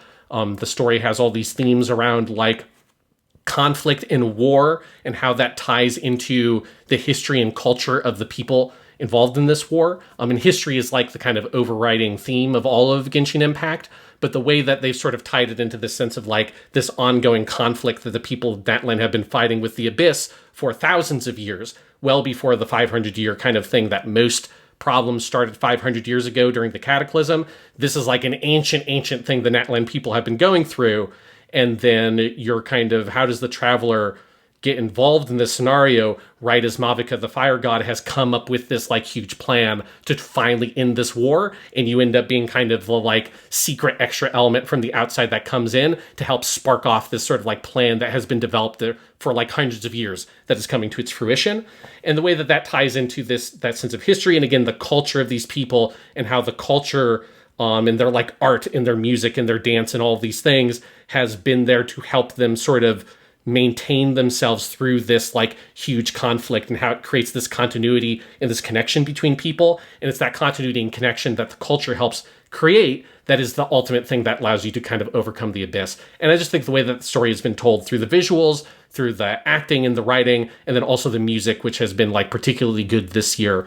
I think this is probably like up there with the Sumeru section as like one of my two favorite soundtracks that Genshin Impact has had. Like I really, really love the Natlan music a lot, and all the kind of choral elements they've brought in that add to that element, that like the very human feel the music has, because there's so many choral singing tracks. It's just been really good. So Genshin Impact, it's fucking incredibly good. I've obviously talked about it on the podcast a lot over the years, but that's because it is incredibly good. It continues to be good. And it's crazy because next year, when I talk about Genshin Impact 2025, that's when they'll have Snezhnaya. That's the Ice Nation, and that will be the last one, at least in terms of the original. I'm sure that Genshin Impact will come up with another set of like things in the story at some point, but in terms of the original set of 7 nations that they sort of laid out at the onset of the game, next year is the 7th one. So I'm very curious where it's going to go from here. Absolutely. I, as people probably remember, fell off of Genshin Impact in the Grass Nation. Sumeru, what was that one called? Yeah. Sumeru, yeah. And I loved Sumeru. I played everything in the first, like the 3.0 and then 3.1, and then I think it was 3.2 where it just became overwhelming to me and other life stuff got in the way, and I was heavy into dissertation writing and blah, blah, blah. Fell behind on Genshin Impact. I have admired it from afar. I'm always happy to hear that it's good. I do see my brother playing it quite a bit, especially now that we're living together, and it's gorgeous. I do have to say the section this year just looks incredible. I know they made some graphical upgrades too. In fact, it's the first time I've ever seen the Apple M1 chip stressed is on the current Genshin Impact update, because that chip, I mean, I'm still on it on my computer, on my iPad. It's a phenomenal chip, and it does anything you want, kind of flawlessly. And Genshin always played really well on the iPad on that, and now it's chugging for the first time ever on the new update, which tells you a lot about how much they kind of threw into this one. But in any case, it looks very cool. I do also have to tell a funny story. I might have to cut this in case the person involved doesn't want me to share this, but I thought it was really funny. My brother Thomas has himself a lady friend now, is in a relationship, has a paramour, and I do think the moment that underlined to me, oh, this is real, is when she was over at our place and she kind of tapped him on the shoulder and said, hey, have you done your dailies yet? And I went, oh, okay. He's got someone to remind him to do his Genshin dailies. He doesn't need someone to remind him. He's very religious about it. But, that speaks to compatibility, I think. Yeah, hey, there's nothing brings you together more like, just like something in common in that regular kind of schedule. So if you like, hey, you got to go fucking get that condensed resin, you got to go farm the artifact sets, like it's just, we got to do it every day. I will say one really appreciate, I believe that this was this year, maybe it was technically near the end of last year, but they did make a couple of updates to like how you get your kind of daily commission points. That just allow you to do that a lot faster, and that has been appreciated. Because at a certain point, doing the like 4 little purple missions, that got very old. And they've made it so that like just doing the stuff that you do, like farming artifacts, anything you use resin for, which is your kind of daily energy or stamina system in Genshin Impact, that you can just exchange for your daily commission points, so you don't have to do the fucking purple missions. Yet I think that happened a while ago. That might not have been this year, but that was a very appreciated update, because there's only so many times you can do the same 4 little weird purple missions. And I'm perfectly happy to farm artifacts while listening to a podcast. It's super relaxing to me. Like, I really like the regularity of having a game with like daily missions. It's something I really appreciate. It's like when I come home from work, I put on my podcast I'm listening to, and I just do 15 minutes of this game, maybe 15 minutes of another game that I might talk about in a second. And that's like a nice daily routine. And then I eat, and then I take a nap. That's what I do whenever I come home from work. And there's just the ritual element of it is for me a big plus with that kind of game. And so hopefully that's what Thomas is also feeling with his special friend. Okay, one other Thomas story with Genshin Impact that is funny. Okay. He and I drove together out to Iowa for my graduation. My parents were in a different car. He was in my car. And I wound up driving most of the way because he was very tired that day. He'd had a kind of sleepless night the night before. It's totally fine. I was fine to drive. It was all good. But at one point, so I drove the first 3 or 4 hours. Then he drove for about an hour and said, oh man, I just can't do it. Can you take over again? And I'm like, oh, it's fine. It's totally fine. And I take over, and we pull out of like the like gas station or rest stop that we had stopped at. And as we're getting on the highway, I see him pulling his iPad and his game controller out of his bag. I'm like, what are you doing? And I'm like, I thought you were going to sleep. He's like, I got to do my Genshin dailies. And I'm like, We pulled over so I could drive so you could do your fucking Genshin dailies. And I made fun of him for that for the whole trip because it was very funny. I mean, you can't miss it. Hey, when we had the fucking the power outage in Texas over the summer, it was like a couple of days without power. I was very grateful that my phone can play Genshin Impact, and I was like, hey, I can still do that. It's like it's this little beacon of normalcy. Yes. It's like you just need it in your life. It's some old people used to fucking drink a mug of coffee and read the fucking newspaper. I ain't old. I ain't that old. Not yet. I need my Genshin. All right. That was your number 6, which means we are into the top 5 now. And my number 5 favorite game of the year, and it's specifically my favorite platformer of the year. You've already heard about it a little bit today, and that is Shadow Generations, which was released in the pack Sonic X Shadow Generations, but it really truly is just its own game released in a bundle. Developed by Sonic Team. You can get it on Switch, PlayStation, Xbox, and PC. And I fucking adore this game. It kind of blew me away. Like, part of why this is as high as it is for the sheer shock factor of playing a 3D Sonic game that is this fucking good. Because I have had other 3D Sonic games I've really liked. There are parts of Frontiers I enjoyed a lot, although there are also parts of Frontiers that kind of bogged that game down for me, and I did not ultimately finish it because there was just the boss fights are terrible. I wasn't really into the kind of the storytelling style. Some of the mechanics just didn't quite work for me. I liked some of the ideas in it. There was Sonic Dream Team last year for Apple Arcade, which I still hope gets a console release at some point, because that was a really cool take on how to do a 3D Sonic, and I think that snuck in at number 10 on my list last year. So that was cool. But Shadow Generations is the best 3D Sonic has ever been on a gameplay level. It takes the sort of basis of the Sonic Generations gameplay style and I think improves it in every imaginable way. The actual 3D parts are not... I don't think Sonic Generations was as sort of boost focused as sometimes it's remembered now. If you play the remaster that is in there, there is a lot of stuff beyond just kind of, holding the trigger and boosting, but it is very boost heavy. And I think Shadow Generations has that. It has that sense of speed, but it also has a greater sense of exploring the levels, of the kind of verticality that Sonic levels in 2D had kind of translated to 3D in the different routes you can take.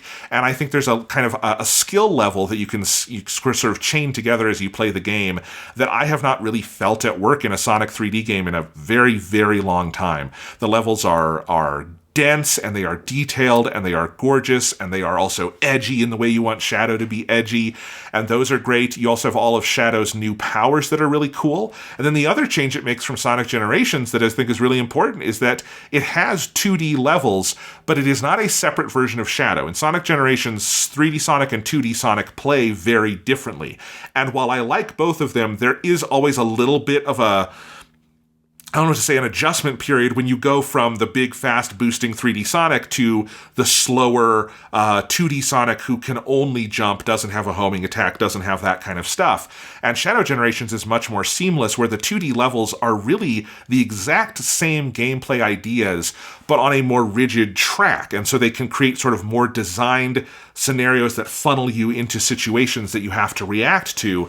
And I think it's a really good way to do the Act 1, Act 2 split. Like, I think a very perfected method of what Sonic Generations came up with 13 years ago. That's a pretty old game at this point. And so I think the main gameplay is amazing. And then the overworld is just phenomenal. It takes the basic idea that Sonic Generations has of, okay, the levels are going to be on this kind of like white void overworld where you're going to have some challenges, but it kind of blew that up entirely, where it uses a lot of the Sonic Frontiers idea of how it did open world Sonic and creates this little open world for Shadow where there's a very dense array of challenges to do in the open world, but then there are also things to find. There's the specific challenges related to the levels, and I just have to say, for me and my tastes in sort of platforming and this kind of thing, that is the perfect combination for a Sonic game. Like, just note perfect. That is exactly right, where you have, I think, a good dose of open sort of playground style accessibility, where you can just go around the world and test out your moves and find secrets and find collectibles. But there is also a set of, there's the 6 main levels. There's also the DLC that they added around the Sonic 3 movie, which is only a single level, but it is quite good. And it's fun to hear Keanu Reeves having to do all the, not just Shadow's lines, but all of the, It's just funny to hear a professional Hollywood actor have to do something that a Hollywood actor never has to do, which is just weird little video game sounds. Or has not had to do since like the PS2 era when you had like Tobey Maguire in the fucking Spider-Man games because he was contractually obligated to do that. Does Keanu voice anything in the Matrix games? I don't remember. I think he did for the Path of Neo game. I'm pretty sure. Okay, I think it's him. Well, then so he's not totally new to this. Although again, that was 20 years ago. So anyway, all that's fun. But I think you have those main levels which are meaty and big and satisfying and are replayable to absolutely to your heart's content. And you have that open world where you can go play around in between. And I just think that combination is absolute dynamite. I hope the next big 3D Sonic is not just a sequel to Frontiers, not just a sequel to Shadow Generations, but sort of takes the best of both of those and does something big with it like this. Hopefully having both Sonic and Shadow have different areas accessible based on their different abilities. There's a lot you could do with that. And then there is just the whole Shadow of it all. Shadow is a cool character. He has his own very well-developed aesthetic from the 2000s. They've brought that over in total. The music is, Sonic, if there's anything you can say Sonic has always done well, even in the darkest of times, it's the music. Yeah. And the music is very good here, but also very specifically Shadow-esque in the kind of music it does. And it absolutely rocks.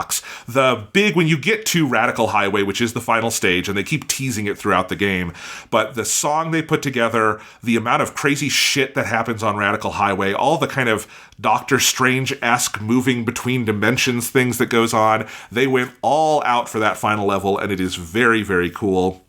And I think the main story, it's kind of on the cheaper side of things, as Frontiers was, as frankly the original Sonic Generations was, but I like the main little narrative with Shadow running into Maria again and Dr. Gerald Robotnik and having to kind of move forward from that and just revisit these things from his past. It's basically a little sort of recap of Shadow's big story over the 2000s and those original games he was in, and I think it does that stuff very well. It's fantastic. I never thought I would get to play another 3D Sonic game this fucking good. This is the best one since Sonic Adventure 2. It plays even better than that. I think it proves that there is a strong, bold future for 3D Sonic. And one reason this is higher on my list than Astrobot, even though Astrobot is a bigger, more fully fleshed out game in many ways, is because this is fucking Sonic. Like, this is a unique kind of 3D platformer that no one else quite does, and they have really perfected it here, and I love to see that. Astrobot, as I said, is derivative enough of Mario to be held back a little bit for me. Shadow Generations is Shadow, it is Sonic, and it is that kind of gameplay after many years of experimentation, I think perfected. It is in a smaller package. This is not, a big, 20-hour full platformer campaign, but for what it is, it's worth the price of admission on its own.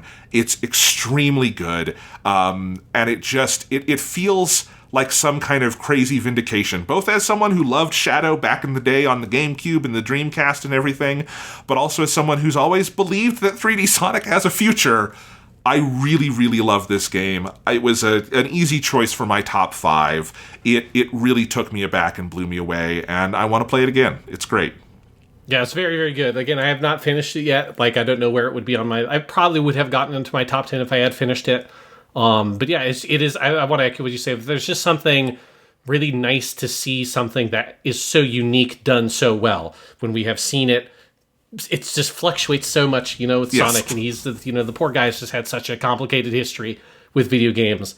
And it's just nice to see something that is so good. It's just so solid, every element from the visuals, the audio, the game design, all of it is so good. Even the narrative stuff, as you say, is it's lighter, but they did put that sick ass 10-minute little anime they made that you can get online, but it's also you can just play it off the disc or the download.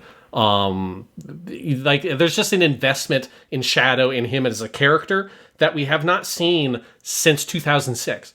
Sonic the Hedgehog 2006 was the last time in a game they tried to do something big with Shadow the Hedgehog. And we all know how that went. But that was not Shadow's fault. Partially the problem was all of Shadow's story post-Adventure 2 was here are these weird spin-off games like Sonic Heroes and the Shadow the Hedgehog. And so by the time you get to Sonic 2006, you're where is Shadow at as a character? What is his deal anymore? And I hope that with Shadow Generations, them just resetting it back to the basics, them saying, hey, here's we'll pull in the Black Doom stuff from Shadow the Hedgehog, but here's what Shadow Toad's story is.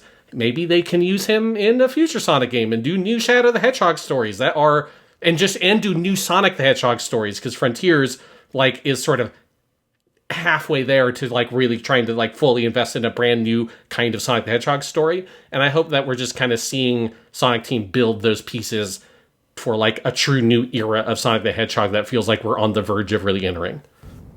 Absolutely. And it's honestly, it's another reason I just feel very grateful for the big Paramount movies that they have, I think, shined a light. Like, obviously, this game probably would not exist if they didn't put Shadow in the new movie. And it was an obvious chance for a tie-in. But, like, great. Kids are getting invested in the Sonic characters again. I think it sucks that they've underused the Sonic cast in the recent Sonic games. So, yeah, do more Shadow. Let's see what we can do with Knuckles in a future game. That's one of the things I liked about Dream Team, is it figured out how to use the supporting cast in a 3D environment. This does it with Shadow. Again, I think all the pieces are there between, you got Dream Team, Frontiers, Shadow Generations. There is some kind of giant, like, killer Sonic game on the horizon if they can get their shit together. More likely we'll get Sonic and the Black Knight 2 and everyone will be baffled. But, hey, I can live in hope. Or you can live and learn.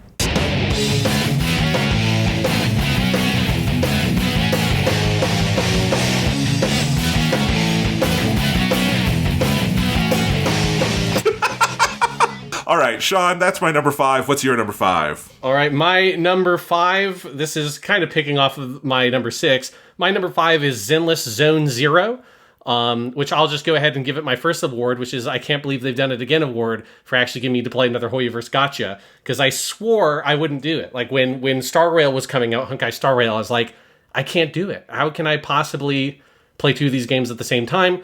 But between Genshin Impact having a couple of updates that makes it a little bit lower maintenance to do your dailies, like, you can do your dailies in Genshin Impact in, like, less than 5 minutes if you want to.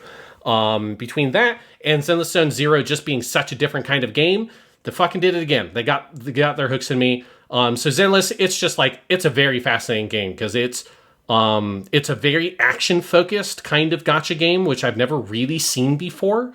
And that's one of the things that makes it so kind of different.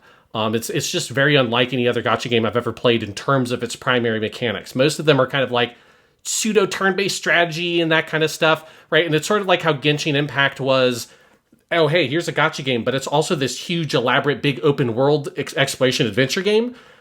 That's crazy. I've never seen that before. That's sort of like the same feeling with Zenless. Like, yeah, it's a gacha game, but it's also this, like, very focused, like, character action game. And there's something really, really fun about that. And so one of my other awards I give it is the Damn That Feels Good award for best game feel, because the game feel in Zenless is just sublime. It feels so good to control. All the characters are super cool. And all the mechanics are just really, really satisfying to engage with. So you've got, like, perfect dodges and parries and stuff like that. And obviously all of your characters, like, ultimate moves and those sorts of elements. And the way that the visuals and the sound design, and then obviously, like, the game design in terms of the timing and the feel of the controls, all that comes together to just make this really kind of perfect action game experience, where it's a game you can really kind of turn your brain off and just give yourself to the kind of lizard brain of just reacting and playing the game. And it's super engaging on that front. And that's, like, first and foremost, the thing I really enjoy about Zenless Zone Zero is just the combat is so much fun to engage with. And I think they have just done such a good job with every character they've added to add new abilities, new ways to kind of make teams and do whole, like, kind of your composition for your teams. All that keeps on getting refreshed with each update. Especially with the most recent update, which I believe is 1.4, which is a really big one where they've changed some pretty fundamental mechanics, such as you now have a separate meter for every character's ultimate, whereas previously their ultimate ability was all 1 meter, so you had to kind of pick which character you used it on. Now all of them build it up separately. And that's one of the other things with Zenless, is it is a game that is still very much in development. It's still very much evolving, and that's one of the things that's very exciting about it, though it is also one of, I think, its weaknesses. Is, like, I think it's a little bit harder for them so far to figure out exactly what is Zenless from, like, a big picture perspective. Where is this game going? Whereas, like, Genshin Impact, they locked that in pretty early. By the time you had the Mountain update at the beginning of Genshin Impact, it felt like they kind of figured out, here's the cadence of updates and here's how these updates work. With Zenless Zone Zero, it is like this, every update, like, really evolves the game in surprising ways. There are, like, whole mechanics they have kind of jettisoned of like the things you do between the combat, and where you had this whole like kind of labyrinth view where you kind of are in this like, how do you say it, like this like grid of TV screens, and you move a character, and there's almost kind of a roguelike element to it. That's kind of gone away, and they've replaced that with a more like you're just controlling your 3D characters in the whole environment. And so the game is still very much like in evolution because it is a very experimental thing. And that's something that has just been very, very fun and interesting about playing the game. And that's true of the story as well. The story, like, is crazy. It waffles between all these different sorts of genres and styles. And it's this big fusion of, like, weird kind of retro stuff with, like, this kind of super, like, futuristic anime sort of elements and throwing those together. You have stories that are kind of like detective feeling stories. You've got a whole like weird Mad Max world on the outside of the big city where it's like all these biker gangs live there. And so every story update just gives you something wholly brand new and very unexpected. And so that means that Zenless is less consistent in quality than Genshin Impact is, but it also like just kind of keeps you on your toes because it feels like it's constantly reinventing itself.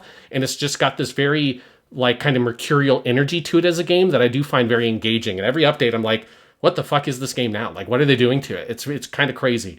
And that extends to the aesthetic of the game as well, because it is very elastic in its game design. As elastic in its game design, it's even more elastic in its animation style. So it gets the most elastic animation of the year award because there is this like crazy Looney Tunes kind of style to the way the characters move. They squatch and stretch the way you would see in like a regular 2D animated character, or like sometimes more in like a 3D animated film, but it's so rare in video game graphics because squash and stretch is complicated to do with like a rigid 3D character model.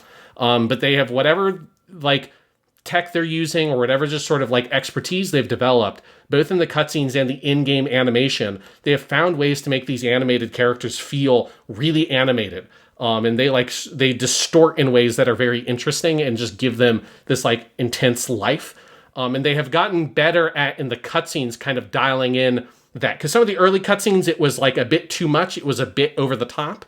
They've gotten really good at kind of finding the right kind of middle ground between cool anime and kind of like goofy cartoon. And they've gotten really good at dialing that in. And so, yeah, Zenless Zone Zero, it is just a game that feels so fun to play. It is just kind of very electric in terms of its design, and it's super experimental. It's way more up and down than Genshin Impact, but that's kind of one of the things I like about it.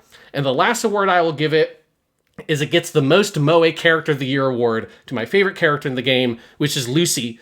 Lucy is this like crazy biker girl where she is like a biker girl that is also the like rich girl anime archetype, and it's that fused together. So she like speaks in that like Desuwa kind of way in this very like over the top Japanese, if you're playing in the Japanese dub. Her voice actress is the actress who's Hazuki, the tuba girl from Sound Euphonium, which is a big plus to me because I love that character, and the actress is very good. But there's just something about how this like little blonde girl who's like super polite in how she speaks, and yet she is also a biker girl, so she's very polite in how she's talking about can like kill you with a baseball bat, and she does carry around a baseball bat covered in barbed wire. And the best part is she's got 3 little cartoon pig dudes that also have little cartoon pig biker outfits on, and they fall around and kind of they're her henchmen. And Lucy is just the best, and she is like if you're thinking about that kind of Gap Moe character construct idea of like creating this like weird contrast in the character's personality, Lucy is just perfect Moe character design. I love that fucking character. She's weird as shit. And I love Lucy.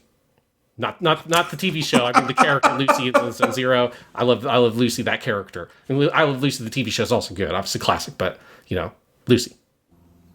I don't even know what we're talking about at this point, Sean. Are we talking about an old TV show or a new video game? Who's to tell? But let's go ahead and move on to my number 4. This one has a little bit of an asterisk on it for me because I didn't finish it, but I did play 70 hours of it, and I think that's enough to let it be on the list. And that is Like a Dragon: Infinite Wealth. This is I assume right there, Jonathan. All right.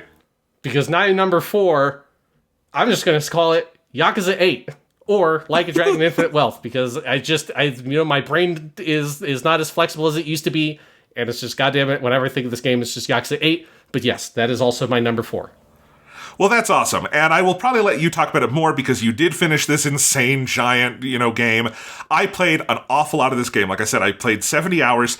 And the reason I didn't finish it is basically because I was playing it and then I moved out of Iowa to Colorado, and a bunch of stuff happened, and moving is very disruptive to playing a giant JRPG, and I lost track of it. I 100% intend to go back to it. Certainly, I think the release of the Pirate Yakuza spin-off in February will be a focusing point for me to go back and finish it, because I absolutely loved this game, and I've played, the first Yakuza game for me was Yakuza Like a Dragon, Yakuza 7, the one where they made they started making the title switch here in English, and that was the first game with Ichiban Kasuga, and I just adore that character. I loved that story, and I think Infinite Wealth is such a fantastic sequel that also, of course, brings in Kazuma Kiryu as one of the main characters and his arc here, even having not played all of the old Yakuza games, although I did play Like a Dragon Gaiden, the man who erased his name.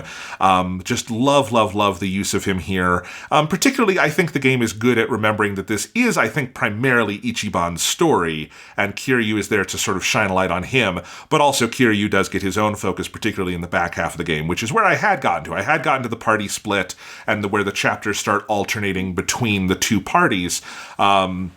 And again, the game, everything I'd played up to then is fantastic. It still does the silly JRPG thing where it is both a very good example of a JRPG. It's your basic kind of Dragon Quest-esque system with some little, fun things on the side that they've added to it. But also it's a crazy Yakuza game where your jobs are things like being a surfer bro and attacking people with your board, or being, who's your first female teammate you get in this one? She's like the heiress. I can't. Chitose, is that her name? Chitose, that's it. I haven't played this game since February, so yes, pulling from the big mind. You're correct. For me. Yeah, but Chitose, because she's your first, and for a while, only female party member, she has all the, female jobs open to her, and they're all so silly. I love, the tennis player, and I think at one point, she has so many good ones. And her main, heiress job is very good as well, because she does crazy things. But, so you've got, my beloved JRPG system that they have integrated, and I still say I wish more big 3D games were doing stuff like this, because it is so creative and cool, and proving that this is not a dead, style of game design, or that is, reserved only for sort of high fantasy things, that you can do it in a modern, Yakuza story, and that's awesome. We've got the entire Hawaii map, which is so fun to go around on your little scooter and going around on that and with your party, and I feel like this game, even more than the other ones I've played, it's so fun to just walk around the world, and there's something around every corner where you feel like you are at one with the world. I think one of the big things that really is it's a small thing, but it is a genius thing, is that there's a dedicated button on the controller for when you're walking around to wave at people and say aloha. And every open world game should have something like this if there are other people in the world. Just something to make you feel like you are a citizen of that world and you are interacting with people. You have the whole, I forget what they call it, but it's like your little friends app that you have. And as you go around, you say hi and you get people on your friends list and you do little jobs for them sometimes and they get, more happy. But just that little piece of game design that could not have been that complicated to implement, but it does so much to make that world feel real and make you feel like a part of that world. It's beautiful, and I love in the second half that they give it to Kiryu over back in Yokohama, and he has a slightly different way of interacting with the world than Ichiban, so it's different, but it's still very fun to have. It's just something that I think every open world game could learn from. The main story, which deals with, Ichiban's adoption and his mother and all sorts of class things as Yakuza games always do, but also dealing with Kiryu and his cancer diagnosis and his mortality and the mortality of someone you think of as invincible. All of that is phenomenal, even though, again, I did not quite get to the end of that story yet. And there's an entire Animal Crossing game in here called Dondoko Island that absolutely ate my life for a couple of days there as I just stopped playing the main story and mainlined Dondoko Island over the course of a week and did everything and could not pull myself away from it. This game is incredible. It might be higher if I had finished it. It might be lower if somehow they fumble the ending, though I doubt that they do that. But for what it is, it sounds like I have it in the right place because you did finish it and you've played all the Yakuza games and you also have it at number 4. So I will throw it over to you to tell us a little bit more about why this game rocks. Yeah, the only reason that this is number 4 and not higher is I think there's only one flaw this game has, and it's the pacing. The game is so big, it's got so much stuff, And it definitely like goes a little bit back to the Yakuza 5 problem of like, how do we put all of this in and have the story move at like a regular pace? Because particularly the beginning of this game is wild. Like it just like it has like what is effectively a narrative prologue that's like 6 hours. And it's like the game is complicated in terms of its structure. And I do think that it is unwieldy in its whole, and I think it doesn't have the kind of like elegance of a Yakuza 0. That's its only kind of flaw, and that's why it's at a number 4. If it had overcome that, I think it would be my number 1. Like if it could have figured out how to string all that stuff together more elegantly into one whole, I think this would be the best game of the year, because it's got the highest highs of any game this year, I would say, in a number of different elements. One of them being the world. Kind of like what you were saying, Jonathan, about the shaka button, basically when you're in Hawaii, where shaka is that like the pinky and thumb out and shake your hand thing. That's obviously part of like Hawaiian culture. That sense of like you just go around and go aloha and shake the shaka, right? And you get people in your fake Facebook and all that kind of stuff, and just living in that world. I mean, it's something that all of these games are so good at. They have always been the best at making these feel like lived in places, and making like Kamurocho just feel like a world you are a part of, and that you're like a member of that community in many ways. And most games, they expand that to some new place. This game, that new place is Hawaii. So this game gets the Shaka Award for best use of Hawaii in a video game, because it's perfect. I mean, I have not personally been to Hawaii, but I watched like a couple of different, when this game was new, like reactions of like Hawaiian natives react to Like a Dragon Infinite Wealth, because it just popped up on a YouTube thing. And it's cool to see people who actually live there be like, oh, I know this mall. Like, I know this exact place, and like recognizing things, or it's like just a location you don't see represented in video games very much. It's not a New York City, it's not like Tokyo, Japan. It's not London. It's not like kind of one of those major metropolitan areas you kind of expect to pop up in a like open world video game. And so it's just really cool to see Hawaii and its culture represented in all these different ways. And then you as a player just get to run around and explore that world. And that's just one of the huge highlights of this game. And it's so cool. But as cool as Hawaii is, my favorite part of the game is actually, and this is where I get my Best Vibes Award. The Best Vibes Award goes to hanging out with your buds in Yokohama as Kiryu. That is like when I think of this game and like what this game does, that section when you get the protagonist switch, you go to Kiryu, he's like decided, I need to drop out of what we're doing here in Hawaii because of his cancer, and that illness is like he just can't like kind of keep up with it, and like you got to go back, like we will take care of this Kiryu-san. And so he goes back, and then he's hanging out with basically all the party members, or most of the party members from the previous game, and they're with him in Yokohama. And that part of the game is just so interesting because it is giving you this story in this kind of emotional space that just no other game could give you, where it's like you're now playing as Kiryu, who is like video game Superman, and yet where he is at in his life is he is faced with this possibility of death, that he has like made that choice basically not to try to fight it anymore. And I think the way the game explores that choice of like, we think that living is important and valuable, and we think it's always something worth fighting for, at the same time recognize that someone's struggling with their own mortality, that there is a like humanity in them having that choice of what do they do and what do they pursue for their future, whatever future they have left. And Kiryu being the character faced with that choice, and him being faced with that choice when he is in a town that is not his town. He's not a Yokohama guy. He's from fucking Kamurocho. Kamurocho is his town. He can't be in Kamurocho anymore. And it's him, and he's in a town that's not his town, and he's with people that are not his people. These are not his friends. These are all Kasuga's friends. He can't be with his friends anymore. Most of his friends are dead. Most of his friends died in the first fucking Yakuza game. Most of his friends have been dead since 2005. He can't be with his surrogate daughter anymore, or his grandson he helped kind of protect in Yakuza 6.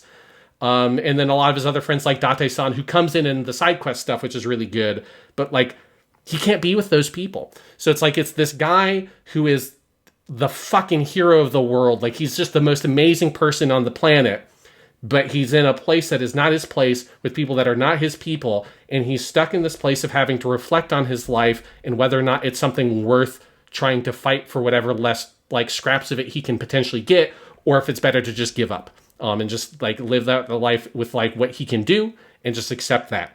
And that's such a complicated emotional story that just no other fucking video game could ever try to tell. And I think the game tells it so well in this way that is just, you're running around that town. And a lot of it is just like going up and like getting these little like kind of memories or whatever that you go and see, and Kiryu reflects on something that happened to him.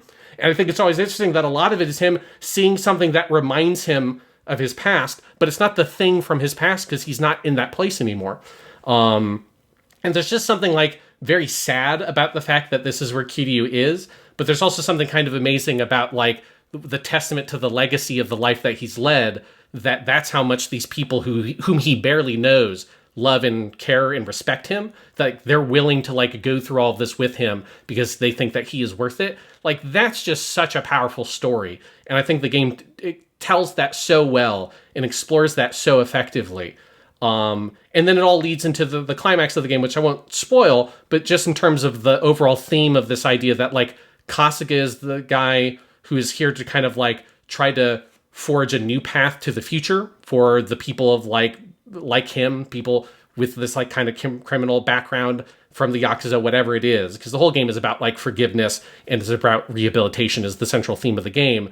And he's about like, how do we bring this into the future? And Kiryu is about how do we face and reconcile with our past, because he is obviously someone who's been a central figure to all this stuff for decades at this point. And it's his job to kind of take on what are the sins of our past and how do we kind of absolve ourselves of those. And a lot of his final scenes in the game that deal with that theme are really, really powerful. And so that like that central story, and particularly for me, the Kiryu side of it is just so effective and so unique. That it is sometimes a shame that I do think the game struggles to figure out the pacing of how do you move between those two stories, the Kiryu and Kasuga story, because I don't think they bounce off of each other in the really elegant way that the Majima Kiryu storylines do in Yakuza 0. They kind of end up vying for the same oxygen, is kind of how it feels in the back half of the game to me. And it's like one of the areas where I think the game just struggles with its largesse. It's got so much to say, and it's got so many characters to kind of pay tribute to, that it really has a hard time balancing all of those. But when it is focused on one of those things, it's just so good. And then my last, and this is like a more sort of trivial award, but my last award goes to the should this count as its own spot on the list award, which goes to Dondoko Island, which is just its own fucking video game. Like it legit, like I could argue that could be my number 10 and take Gundam Breaker 4's spot because it's so good. And there's just something, as someone who's not actually an Animal Crossing guy, there's something very like illuminating to me about how into the idea of Animal Crossing, but instead of like a cutesy little animal hut, I'm putting down a dilapidated, rundown Japanese apartment building from the 1980s that is like rusted over and it's got like water stains on it. That I'm like way into that. And let me put that there, and like a little shitty udon stand that you'd expect to see from a fucking Kurosawa film from the 1950s. It's like I want that. I want to like my shitty retro arcade right next to my fucking lavish, glamorous cabaret club. Like I want to build my dirtbag Japanese paradise. Like that's what I want. Let me make a little mahjong parlor filled with middle-aged Japanese dudes who are chain smoking. That's what I want to put in my Animal Crossing game. I didn't know that's what I wanted to put in my Animal Crossing game until I got it with Dondoko Island, and it's fucking amazing. It's absolutely fucking amazing. And just on the point you were making with the Kiryu side of things, one of the last thoughts I wrote down on this game while I was still in the grips of playing it was that as much as I loved the game up to the point of the protagonist split, when you have the party divide, I think the game takes a real leap. I do think, like, narratively and thematically, the fact that it becomes, on the Kiryu side of things, a game where a JRPG party is organized to help a protagonist face his impending quotidian mortality. As far as I know, that's never been done. I've never seen anything like that. And obviously to do it with a character with the history that is as rich as Kiryu is an extra thing that's incredible, because there's very few characters who have gone through this many games over this long a period of time with this much narrative continuity. But even if you don't have a great sense of all that narrative continuity, it's profound.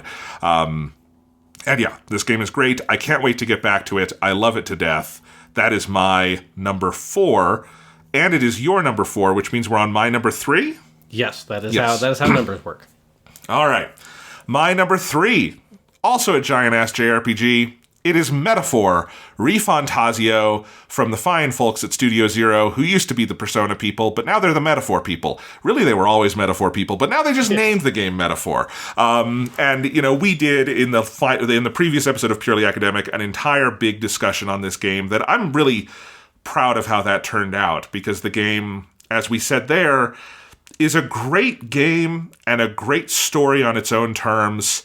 But as a thing that was available to us to help us make sense of the way politics went this year, I think it is truly extraordinary and something that I will take out of 2024 as a very treasured object.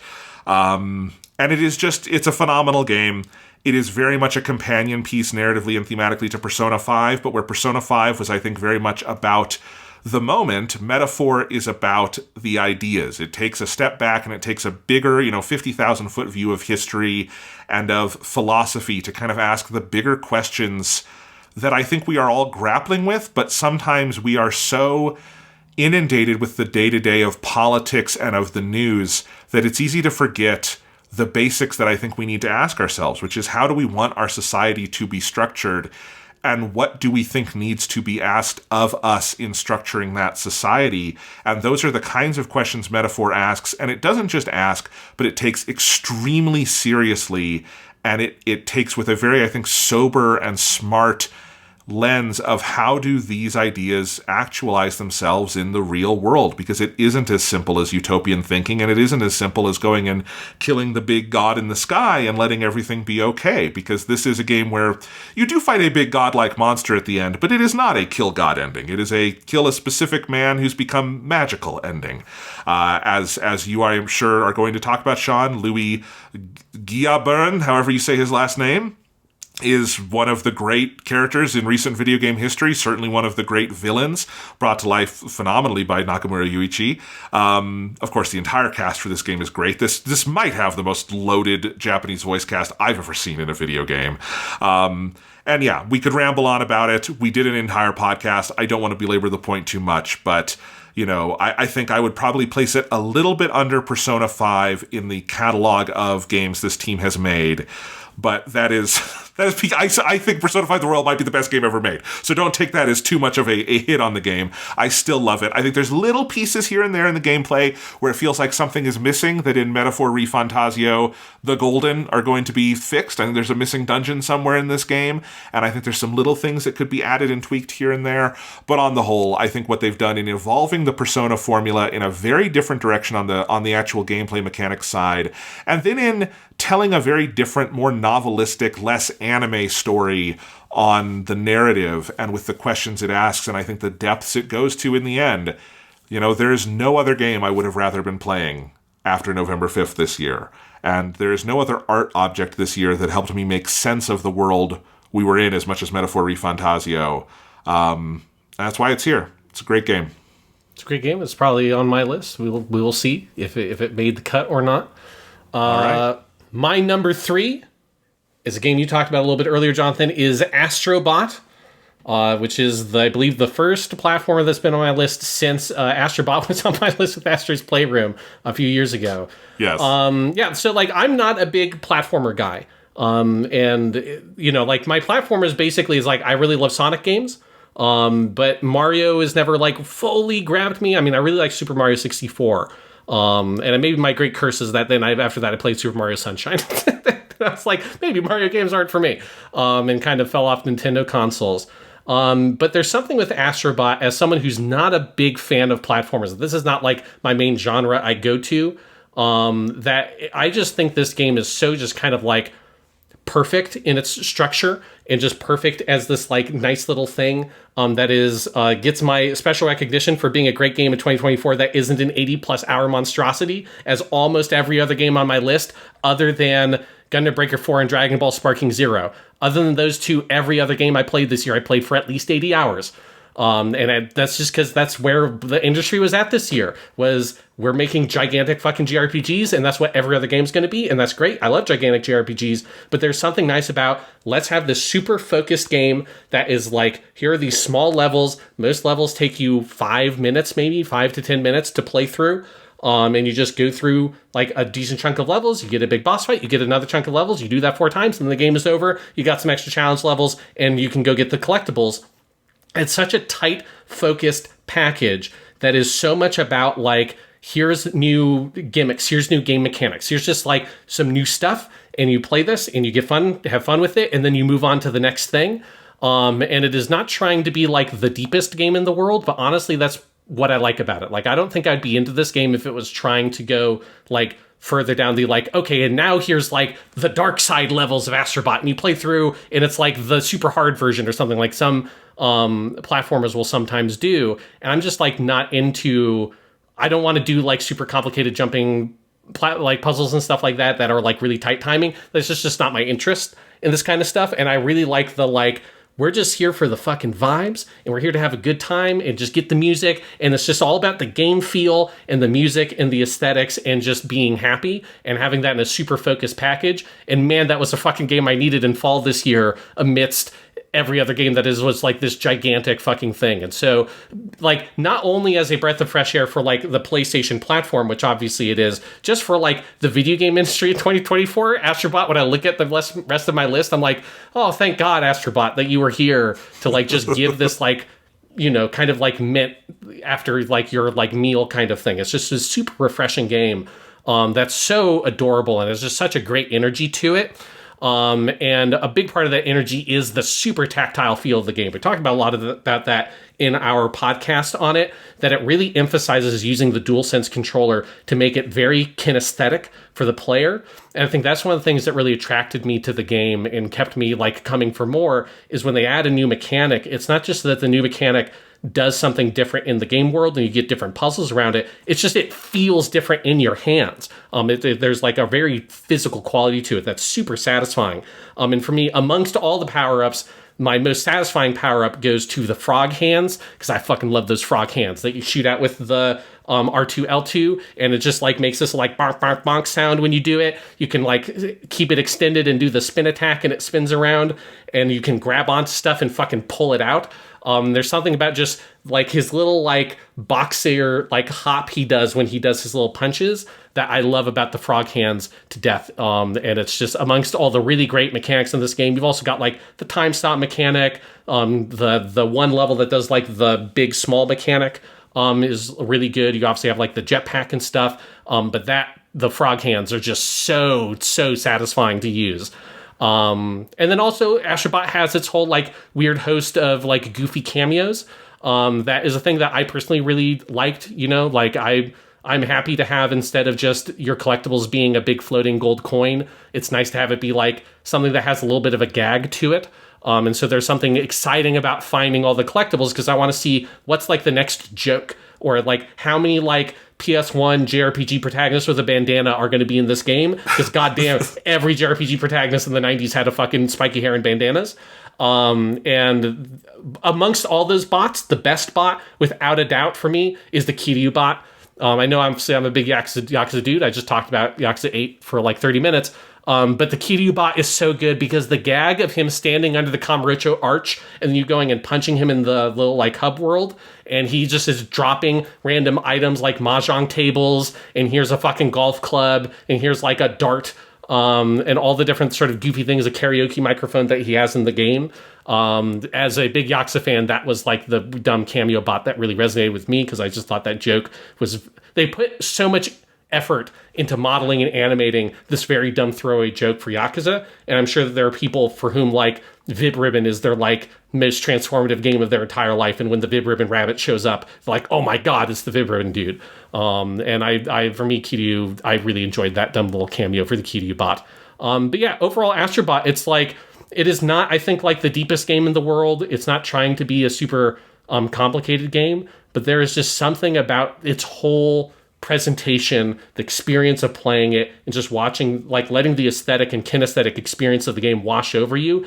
It's just like the most refreshing game experience I've had maybe in years. Like, it just is so cleansing of a game, particularly in an industry right now that I think is in a super weird place. Nintendo's in this weird transitionary space. Like, video game releases have been backed up and complicated off of COVID. Games are getting like ridiculously fucking long all the time. There's something nice about having something that is super high production value like Astrobot, but is also this nice, super focused little 20-hour goofy platformer. That is a nice game to have. And that is my number 3 game of the year. Awesome. Well, I like it too, and I'm glad we were able to celebrate it. Absolutely. And I am also in favor of the Frog Hands. Good stuff. Yes, Frog Hands are so good. My number 2, and this maybe is becoming a certain kind of slot on my list over the last couple of years. My number 2 is the visual novel Tsukihime, A Piece of Blue Glass Moon by the good folks at Type Moon. Obviously, this is a Nasu Kinoko novel released in English this year. This remake was originally released in Japan in 2021, is that right? Yes, 2021. Yeah, so finally localized in 2024 for the Nintendo Switch and the PlayStation 4, and someday the PC. That version is still not out, but they've said they're doing it. And I have not played the original Tsukihime, but of course we did an entire season of Japanimation Station on the works of Kinoko Nasu and Type Moon as adapted by Ufotable, and we talked about the Fate Stay Night adaptations and the Garden of Sinners, and we ended things by looking at Witch on the Holy Night, which had just had its visual novel re-release that we played in English when it was localized here. And we loved that. That was my number 2 game of the year it came out, with the asterisk of the ontological debate of what makes a video game, because at that one it was a little more extreme, because that one is a sometimes called a kinetic novel. It has no branching paths or anything. Tsukihime is more of a game. It is a visual novel. It's got choices. It's got fail states. It's got I think 26 bad endings, all of which have a fun little lesson from Seal-san and Neko arc, and those scenes are very, very fun. So there is a more of a gameplay component to this. So I have no hesitation putting it on the list. I do think maybe the reason it's not number 1 is continued resistance from the ontological debate of what is and isn't a video game. But I do know what this is, and it is a visual novel. And it is a pretty rare experience to be playing something, or watching something, or reading something, or any kind of art, and have that feeling throughout pervasively of, oh, I'm experiencing the peak of this medium. Like, what this thing can do, this is like as good an articulation of the tools in front of us as we've ever seen. It's kind of like watching, when you watch a movie and you think, because sometimes I've said this about the movie Ron, for instance, by Akira Kurosawa, that I think that might be the best movie ever made. And I actually showed it to my family last week, and I had that thought again. It's like that feeling of sitting back in your seat and going, oh my God, this might be the best anyone's done with this thing. And I had that feeling with Witch on the Holy Night, and I had that feeling with Tsukihime. And they are similar in the sheer degree of their production value. Witch on the Holy Night, a bit more bespoke because it's shorter and more concentrated and doesn't have the branching paths. But Tsukihime, absolutely no slouch in that department, obviously. The amount of assets and art and music that it is working with. But the way it tells and expresses its story. And the story alone, I think, however you were to tell it, is a great story. The story of this Shiki Tono, who is different than Shiki from Garden of Sinners, because he's someone who's not as dark and angsty, but he is someone who has the mystic eyes of death perception. And he wakes up from this accident that he had at the beginning of the game, and you have Aoko Aozaki there to help him out and be his sensei for a little bit and give him these glasses that will help him control his eyes. And then 10 years later, he moves home to his family after his father dies, because he had been banished from the family, and he's back living with his sister in this mansion again, and he runs into a bunch of vampires. And as the game, it tells us on the box, this is a story about a boy and vampires. That is indeed what Tsukihime is, and it is a story about Nasu Kinoko's insane, crazily detailed sense of magic and of vampires and his entire world building. Something that struck me reading through Tsukihime, Sean, is that I think Nasu is the only person I would compare to J.R.R. Tolkien in their world building, in terms of the sheer depth of it, how much it is both influenced by past works, but also completely singular, and I think how it views things like magic and, in this case, vampirism, and the way the world works, and the way it expresses themes through that world building. It is so big and vast and singular. And so again, the story on its own, if Ufotable ever gets their claws in this, it's going to be great as an anime. But it is uniquely great as a visual novel. It is uniquely great as something where you have still images and text going down the screen, because they are still married to that old style of, it's not a text box at the bottom, it goes across the screen, and there's something very dynamic about that. And that presentation of successive images and text and very, very fine voice acting from the great cast assembled here for the game. And you move through the story that way, and it is an artistic achievement that I think stands... It's almost hard for me to put it on a list like this, because I do think it just stands above and outside of the medium it's in to a certain extent, yes. Because of the degree of achievement it is. There are moments in this that are going to be burned in my memory forever. Probably my single favorite moment in a game I played this year is near the end of the Arquaid story route, where she hears Shiki talking about how much he loves her through a window, and then she starts running across rooftops, basically off to her death, knowing what she's about to do. And she is so happy and so light, and there's this piano version of the main theme, the theme song for that route. And I'll never forget it. I just think that moment and how it expresses, because I think Nasu has a super singular take on how he expresses love and romance, and particularly how he puts those in situations of extremis and studies them under that kind of pressure. And it is just absolutely soaring. And then you get to the second half of the game, which is the seal route, and you realize that, oh, this is actually structured fairly similarly to Fate Stay Night, in that it is two separate routes that are not... Like, the continuity of them does not fit together because they are parallel, but it is one big story. You have to play Arquaid first, and then you play Seal, and you realize that everything the Arquaid route was doing was laying a narrative and thematic foundation that the Seal route is going to go much deeper with. Akin to, as we talked about in our Fate Stay Night season on Japanimation Station, that Unlimited Blade Works is its own story, but it's also teeing up Heaven's Feel, which is the actual ending of the story. And you very much get that here in Tsukihime, even though there is going to be a second half of this game eventually with the roots that are more about Shiki's family and the non-vampire stuff, and that's going to be called The Other Side of Red Garden. There's a very evocative teaser for it if you completely 100% the visual novel. But this, A Piece of Blue Glass Moon is fully articulated on its own. If some tragedy befell Type Moon and we never got the Other Side of Red Garden game, this would be a complete work unto itself. It completely stands on its own, and it does have that Fate Stay Night effect where Nasu is just, I think, pretty unique, even among other visual novelists, in that he conceives of these alternate routes not necessarily as just exploring alternate potentialities, but because he is telling thematically one linear story, and the thematic ambitions are such that he has to branch the chronology of the narrative to actually show you what he's trying to talk about. And that is such a uniquely Nasu thing. It is expressed so beautifully here. It is done so powerfully. And when you get to the end and you see the full, because there's two big routes and then a second true ending to the final route. And when you get to the end of all of that and you see the full picture of what this thing was over the two routes and the branching timelines, you stand in awe of it. I think you really do stand in awe of it. I think this is a masterpiece, which is a word that is easy to throw around, and I'm guilty of it, throwing around too liberally. But this is an actual masterwork of the form and just of art in general, and it's something I'll be grappling with for a long time to come.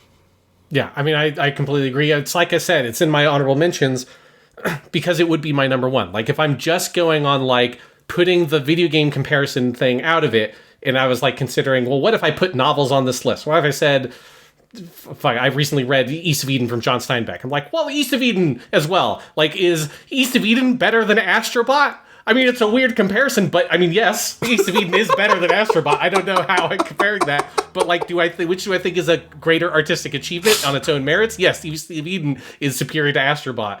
Like, they're doing it very different ways. That's kind of how I feel about, if you're asking me, is Tsukihime better than these other things? It is. It's like, how do I compare it when it has like more of a video game in it than Witch on the Holy Night, but not by much. It's not using game mechanics in order to try to explore a narrative concept. It's just trying to give you a narrative concept and using the format of visual novel to help funnel you along the way, but you're not like doing video game stuff. But it would be my number one if you're just saying, one, am I putting it on the list even though I didn't play this version that came out this year? And are you just going on like purely on its raw artistic merits? I think it would be number one because it is, as you say, I completely agree, it is a masterpiece. Yeah. And again, look, ranking things is stupid. We can all acknowledge that. It's a fun thing we do because it's a nice way to structure a conversation.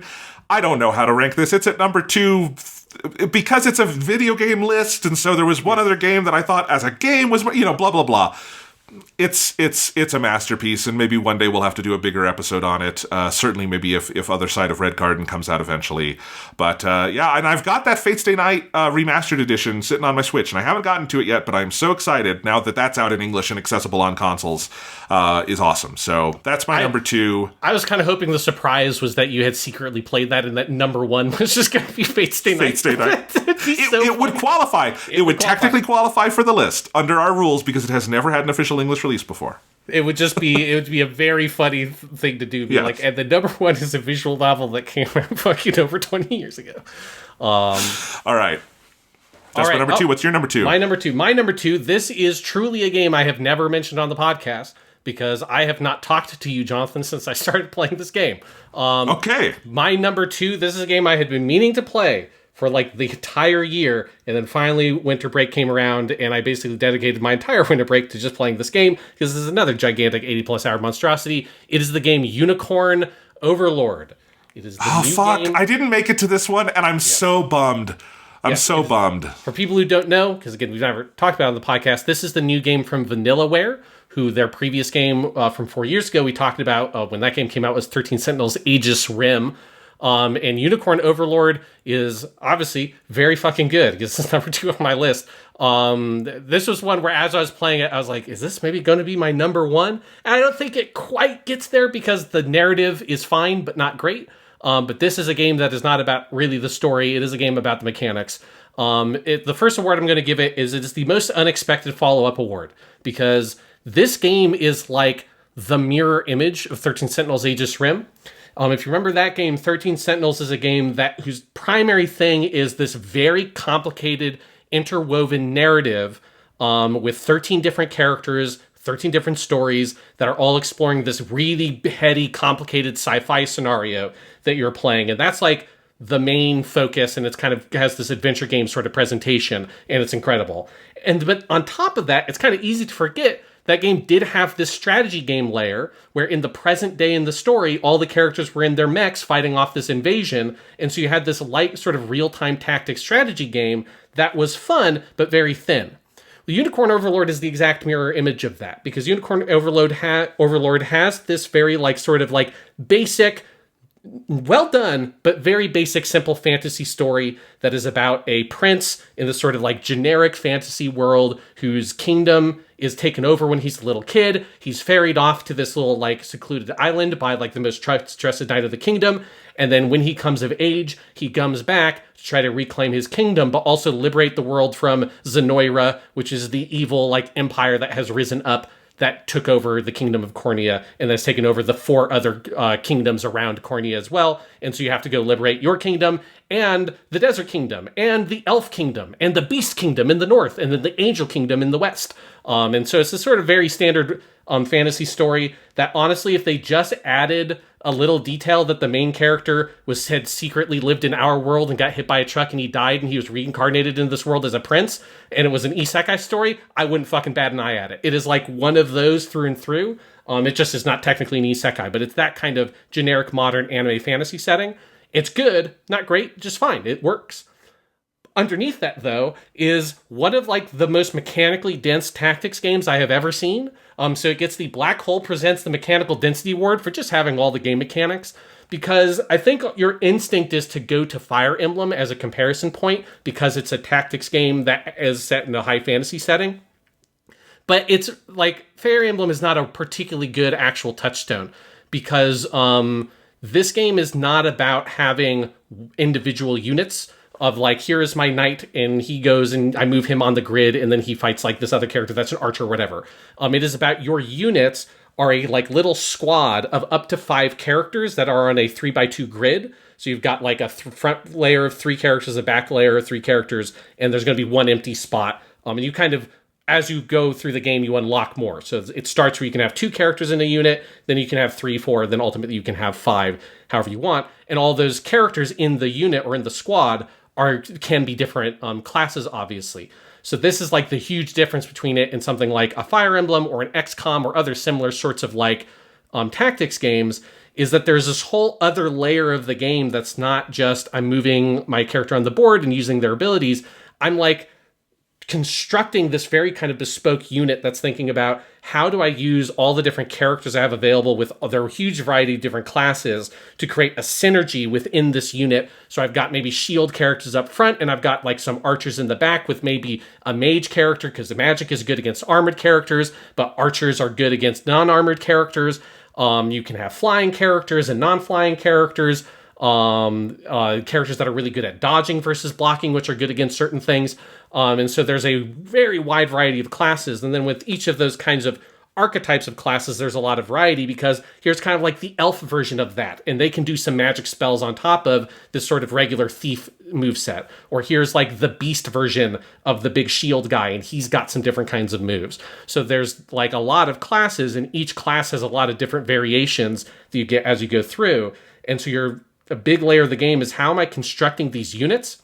And then on top of that, where it gets even denser, is then the moves of each of those characters in the unit is governed by a logic system, almost a la something like a Final Fantasy XII, where you say, okay, I want you to use this move only when there's an armored enemy present. If there's no armored enemy, then don't use this move. I want you to use this. Or only use this healing skill when one of the characters has less than 50% health, because if they don't have less than 50% health, the healing move would be a waste for this turn. And so the fights, once two units on the map collide, are all determined by this logic system that you set. That gets pretty complicated at the end with some characters where they've got a lot of moves, but all the characters can have 4 different pieces of equipment set, and those pieces of equipment can have different skills that are also things that can influence that logic. And so that's where I get that mechanical density, is that one layer is the sort of tactics you generally would think of when you think of a generic Fire Emblem. Keep in mind, my reference point for Fire Emblem is the GBA games. I don't know how that maybe has changed, but like that sort of classic grid-based stuff, like it's got a little bit of that. That's one layer. Underneath that layer is this more complicated, like how do you format this unit together, and how do you think about the strengths and weaknesses of your classes? And then one layer on top of that is then, okay, how am I then designing the logic of the individual characters to maximize that synergy? And that's the outcome of like lots of fights, is not like, did I come up with a good composition for this unit of different classes? It's, did I come up with a good way to use the logic of how these units operate in order to beat the enemy? Because you could change the logic of one move. That could be the difference between that unit losing the fight or winning the fight. Especially when I was playing on the hardest difficulty, which I would generally recommend if you're good at tactics games, because the game is relatively easy otherwise. But I think the hardest difficulty is pretty well tuned to be hard, but not so punishingly difficult that it's like frustrating to engage with. I think they find a good kind of middle ground there.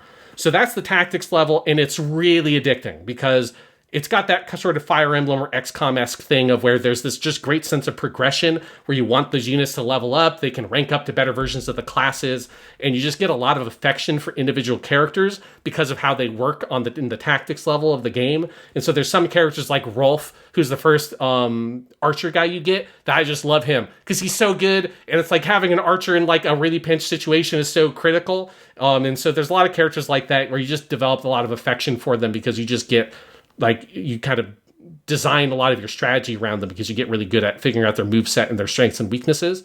And so that level of the tactics game is so fucking fun. It's so rich. It's so engaging. I was constantly learning. I played this game for over 80 hours, and at the end I was still like realizing new layers to the like combinations I could put together with the characters. And I have not seen a strategy game that works quite in this way. And so it's like at first blush, it seems very familiar, and the more and more you play it, you realize just how unique the way that its tactics work are by combining multiple different concepts from different kinds of games together into this very unique system. But on top of that, I think the other thing that makes Unicorn Overlord so good is the like meta level design of the game, because it's not a like classic Fire Emblem, here's just a series of missions. But it's also not sort of more sort of what you think of like that kind of like hub world thing. It's almost like a pseudo open world. Obviously, it's all presented and like the open world kind of stuff is like top-down Dragon Quest almost, classic JRPG sort of perspective, just with the unbelievably gorgeous art because it's a Vanillaware game. So it looks like a Vanillaware game. It looks like 13 Sentinels Aegis Rim. It's so good looking.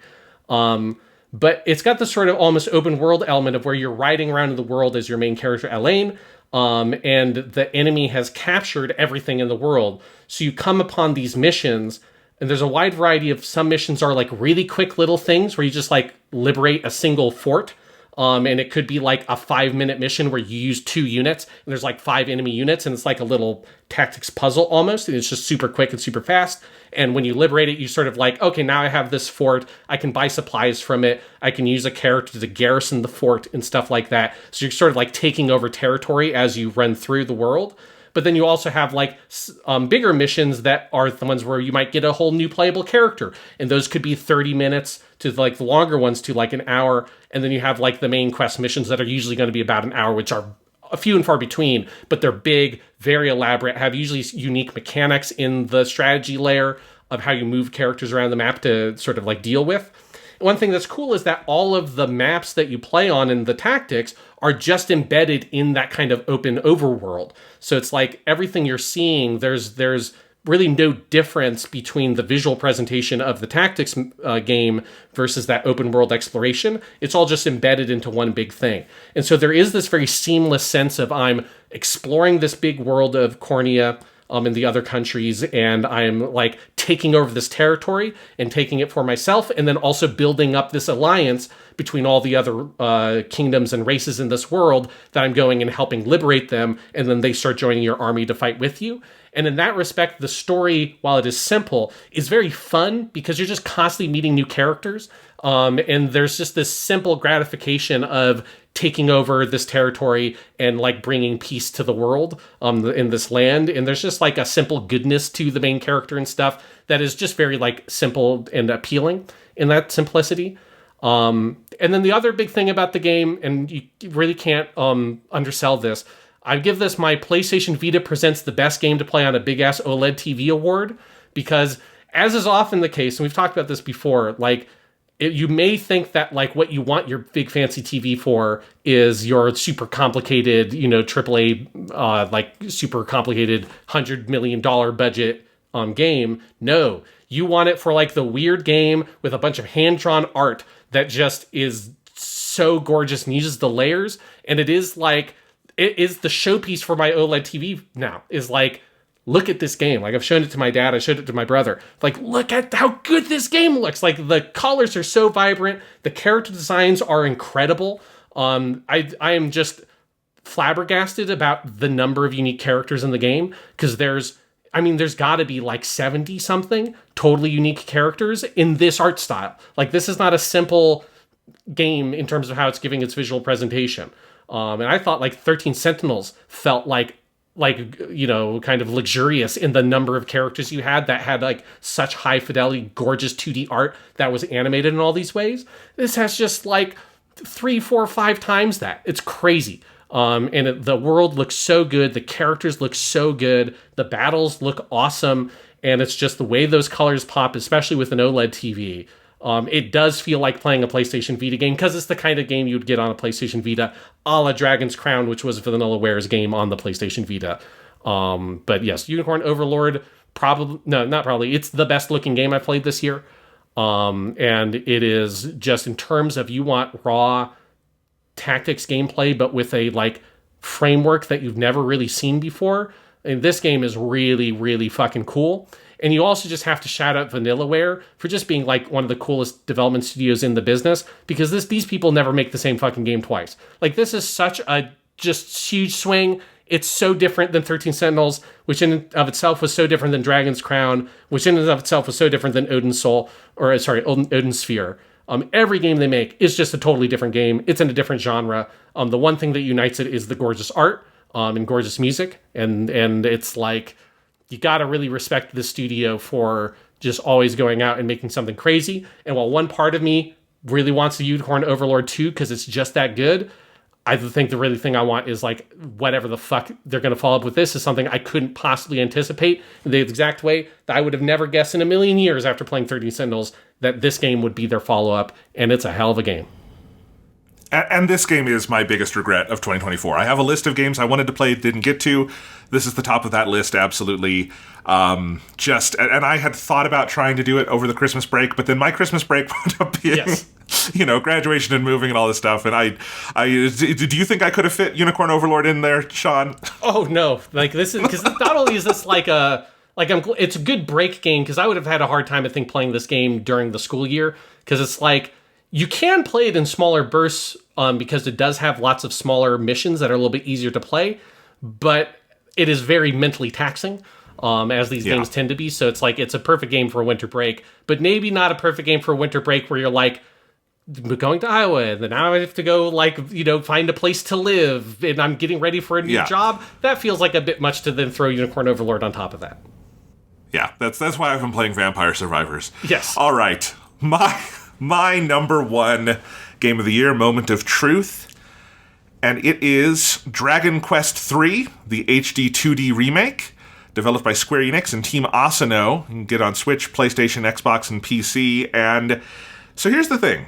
For a while, I was trying to figure out what my number one game was. It was thinking it's either going to be Tsukihime or Metaphor. And then I'm playing Dragon Quest III, and I'm just absolutely loving it. And I thought, man, I love all those other games, but there is no game I've had more fun with this year. This is like my time when I was playing Dragon Quest III was the happiest I felt playing a video game in 2024. It filled me with the most joy. It brought me the most wonder. I thought it was the most mechanically rich. I loved the basic flow of it more than any other game. I just am absolutely in love with it. And I thought to myself, well, it can't be number one because it's a remake. And then I thought, why can't it be number one? Who makes the rules? I make the rules. My list. I make the rules. Who fucking cares? And that was kind of what it came down to, is like, if this was the thing that I bought and paid for and played that sparked the most joy and engagement with me than anything else this year, then that should be number one. That's just kind of my feeling on it, and it is a remake, but it is an extraordinary remake. You just said, Sean, that Unicorn Overlord was, to you, the best-looking game of the year, and knowing Vanillaware, I do not doubt that at all. Of the games I played this year, Dragon Quest III HD 2D Remake, with a bullet, to the nicest-looking game of the year. This is such an extraordinary visual design of this world, and I have liked the HD 2D style that the Team Asano started working with on Octopath Traveler. They did it on the Live Alive remake. They did it on Triangle Strategy. And those are all really beautiful games, and I love it. But there's something about using it in the world of Dragon Quest, which is notably more colorful. It has notably more, I think, detailed environments, because Dragon Quest has for a long time had, I've compared it to decoupage, the sort of art of building, 3D sort of spaces out of objects in the environment. And I think Dragon Quest has that kind of detail in its art, where even if it's a house that you're not really interacting with much, those houses will be so meticulously and beautifully designed and arranged. And there's something about that, plus the color work, plus Toriyama's the late Toriyama Akira's character designs and monster designs that fits this style so well, where you have real beautiful pixel art for the characters and the monsters, but they are in this three-dimensional, beautifully structured world that makes incredible use of lighting and of color. And I think so on that level, it is just aesthetically as good an articulation of the Dragon Quest aesthetic as we have seen so far, because it's also using the orchestral version of the Sugiyama score, so the symphonic suite version, which is extra beautiful. And Dragon Quest III, I previously said, is one of my 10 favorite soundtracks of all time, and this is why. If you play this game and hear the symphonic suite, this is why it's an incredible soundtrack. And then there is just the basics of what Dragon Quest III is, and it has been obviously revised to a certain extent for this remake. There's some new stuff they have added. There's the whole monster collecting thing that they've added to this one, and the monster arenas that I think is a very fun addition. Not necessarily essential, but a very nice thing to have on the side as you go through the world.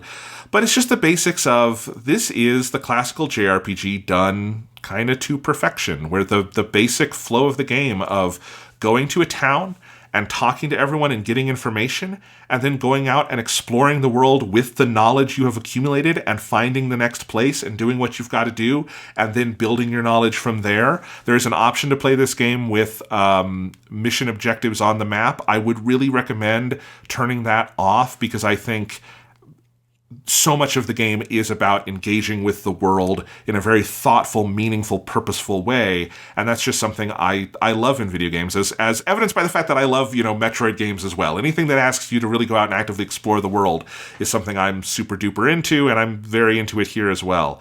I think Dragon Quest III tells a simple story, but I think it is extremely evocative in any form, but particularly this form, with the graphics that I talked about, the art direction, and I think the smattering of voice acting they've added in. And I think they're very smart in how they do voice acting, because in the previous Team Asano games, Octopath, the ones with this style, they've done basically full voice acting. So Octopath Traveler, Triangle Strategy, they're fully voice acted. And they're often voice acted by incredible casts. They get A-listers for these things, and they're great. But I think there's something about the pixel art style and sort of the way these games flow that voice acting, it can feel oppressive. It can feel like there's too much of it on a game where this was a genre sort of built for music and for visuals together, and then the player putting themselves in. And I think the voice acting can suffocate that space a little bit, almost like if you were to add voice acting onto a silent movie, if that makes sense, and take out the intertitles and have just people talking over things. It would feel like there's something wrong. And I think they've been very smart in 3 that for the most part it doesn't have voice acting, and they put it in at very key moments, as a way to make those moments even more evocative. And as a result, I think those moments feel very special, but it also means the game doesn't get suffocated by it. And I think that's another way this has really broken through to me what you can and should do with a remake of a game of this vintage, because I think that's perfect. And some of those moments of voice acting are extraordinary. Mr. Akio Otsuka, who has appeared already, I think, twice on our list in Like a Dragon and Metaphor ReFantazio. He's in this too, playing the final villain. The one who, not the one you defeat first and then you think is the big bad, but the actual big bad that you go to Alefgard, the other world, to defeat. He is playing that ultimate demon evil. And when he came on screen and started talking, and I realized they had gotten fucking Akio Otsuka to do the big demon lord, I cackled like a madman, because that is such a perfect, beautiful, wonderful casting choice. And I love the Dragon Quest style of game design. I love seeing it get this absolute royal treatment. And I love the realization as I'm playing it that, I saw a lot of people talking about the 3 remake as oh, it's nostalgic, it's a throwback, it's simpler. It's simpler in some ways, but I think it's a lot deeper than people give it credit for. It's kind of like looking at, and I've made this comparison before, a film by Ozu Yasujiro, the great Japanese director. And yes, on the surface, his films look simple. They take place in houses. They are simple domestic dramas on the surface. There's a lot of, he never moves his camera, all of that stuff. But if you really start poking at them, those movies are incredibly deep, and they're incredibly deep in part because of their stillness and because they do not have these larger affectations. And I think that is true of Dragon Quest as well. I think there is something in the silences, in the space of going out and exploring the world and making your party and doing all of these things, where there's both a lot of mechanical depth to the battle system, and this game has, one of the first ever class systems in a JRPG, and it's been revamped here in a really great way, although it didn't need a ton of revamping, but the point where you get to start respecking characters, there's an awful lot of depth in what you can do and the kinds of unique characters you can have made by the end of the game. So there's a lot of mechanical depth to it, and we've argued for that before, and I think we're on the same page on that. But I also think there's a lot of depth in the sort of aesthetic beauty of what's going on. And the moment that really cemented that this would be my number 1 for me is at a certain point in the game when you're in the first world map, because Dragon Quest III is the story of this game is old enough that I feel confident spoiling this. That at a certain point you do wind up moving on to another world map, but near the end of the first world map you unlock I think they call it in the English translation the Everbird, and you call it and you go up this tower and the bird comes down, and the bird is so beautifully drawn in this pixel art style, and you get on the bird and now you can fly over the world, and there's a unique Sugiyama piece that plays over that, and you're going over and you're flying over the world, and the day to night cycle, the way it does the strong blues of daylight down to the pinks of sunset, down to reds, down to nighttime, and then back again as you're flying, there is a simple but profound aesthetic beauty and sense of wonder to that I have seen very few games tap into. Of this, I have explored this world, I've seen every little nook and cranny that I could on foot, and now I am flying above, and there's this hauntingly beautiful piece of music, and the bird moves slowly, and I think it's important that the bird moves slowly. You're flying, but you're not too fast, and I think there's something about that moment of surveying the world like that that I just no other series that does this. There's no other series that has those quiet moments that just bowl you the fuck over, and it bowled me the fuck over. And so this was honestly an easy number one once I got past the remake versus not a remake thing. This was a release of a thing people made in 2024, and it was the game that knocked my socks off the most, despite the fact that it is a remake of a game I have played before in other forms. I just love it that much. I think it's one of the most important games that came out this year in terms of arguing for the continued importance of this kind of JRPG, and I think really cracking the code of how you do a remake of a game from this vintage, which is not firmly just trying to modernize it, but using modern tools to bring out the beauty that was always there. That's how this is done, and I think this game is also, for what it is, a fucking masterpiece. And very happy to name it my number one. I mean, it's hard to argue against Dragon Quest III being a masterpiece. I haven't played the remake, but the original game in and of itself is. So if they did a very good job on the remake, hey, can't argue. There you go. All right, so that's my number one. Sean, I think I know your number one. Yes, my number one, as we all know, the best game of 2024 is, of course, Final Fantasy VII Rebirth. I actually loved it. No. Fuck that game. My number one game of the year for 2024 is, of course, Metaphor ReFantazio. A game we did a whole giant podcast on, and I loved what you said about it. What was your number 3? Yes. And I agree with everything you said there. I'm not going to belabor the point too much with Metaphor, so let's just go through my awards here. First thing I want to say, this gets the most 2024 Game of the Year award, because, man, if there was one game that we needed in 2024, it was this game. It is still mind-boggling that this is just how the fucking universe works, is that, this team puts out a game that just has its absolute fingers on the pulse of what's going on in the world, and we elect Donald Trump. That's just how it is. And then like, I need that game to then be this soothing experience to help me process what's happening there. But if like, I want to point out one thing that's like, why is this very easily in my number one personally? It's that, like, the way in which I was already loving the game and thought it was brilliant, but then after the election and the way that like the scales fell from my eyes kind of sensation of seeing like, oh, this is what this game is about. Like, this is what this game is doing. And like the incredible clarity I felt in those moments, is truly out of this world. And it is, unfortunate that had to happen in the world to sort of like motivate the deeper level of insight I had into what the game was doing. But I appreciate the deeper level of insight and appreciation I had for what the game was doing because of that. Because I do think the game is incredibly smart in how it's written. And it's very interesting. The themes it explores, when it is trying to explore it, and how it does it is just fantastic. And then I have to here dust off an award that the last time I gave this was for Tales of Arise several years ago. But this game officially gets my English teacher stamp of approval for best use of metaphors. Because, hey, it fucking tells you on the box. It says it's called Metaphor, and it's not kidding. This game is, like, chock full of metaphors. But in, like, the most real way here, in this, like, very kind of, like, primal way in some contexts, where it is about, like, what a metaphor is taking two things that are unalike and comparing them. Like, at its root, linguistically speaking, that's just what a metaphor is.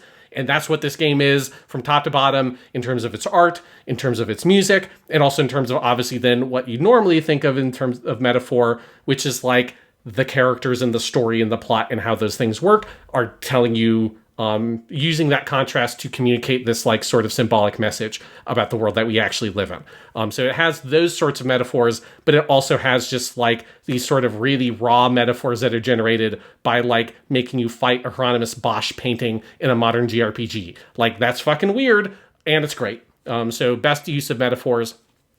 And then the other thing I want to talk about with this game, because again, we have a whole podcast on it. The one thing we didn't, I think, talk about enough on that podcast that I just want to highlight is the cast of characters here. We talked about some of them, but we didn't, I think, give all of them their due. So I've given an award to each of our wonderful main characters here. Start with the one that we did give his due, which is Villain of the Year award. Of course, goes to Louis. He's fucking rules. He's just the best. Nakamura Yuichi just knocks it out of the park. And just one of the best villains in a game I've played in a long time. Louis, he's a fucking bastard, but I love him.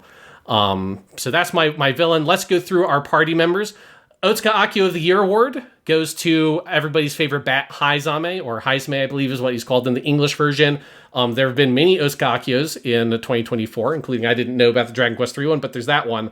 But for me, Haizame he's my favorite character in terms of the party members. Absolutely, yes. Yeah, I think he is like, in terms of that, like putting unlike things together, having this like weird little bat guy who you think is going to be this like kind of cute, like in the marketing, I almost thought he was going to be like the Teddy or the Morgana of the game.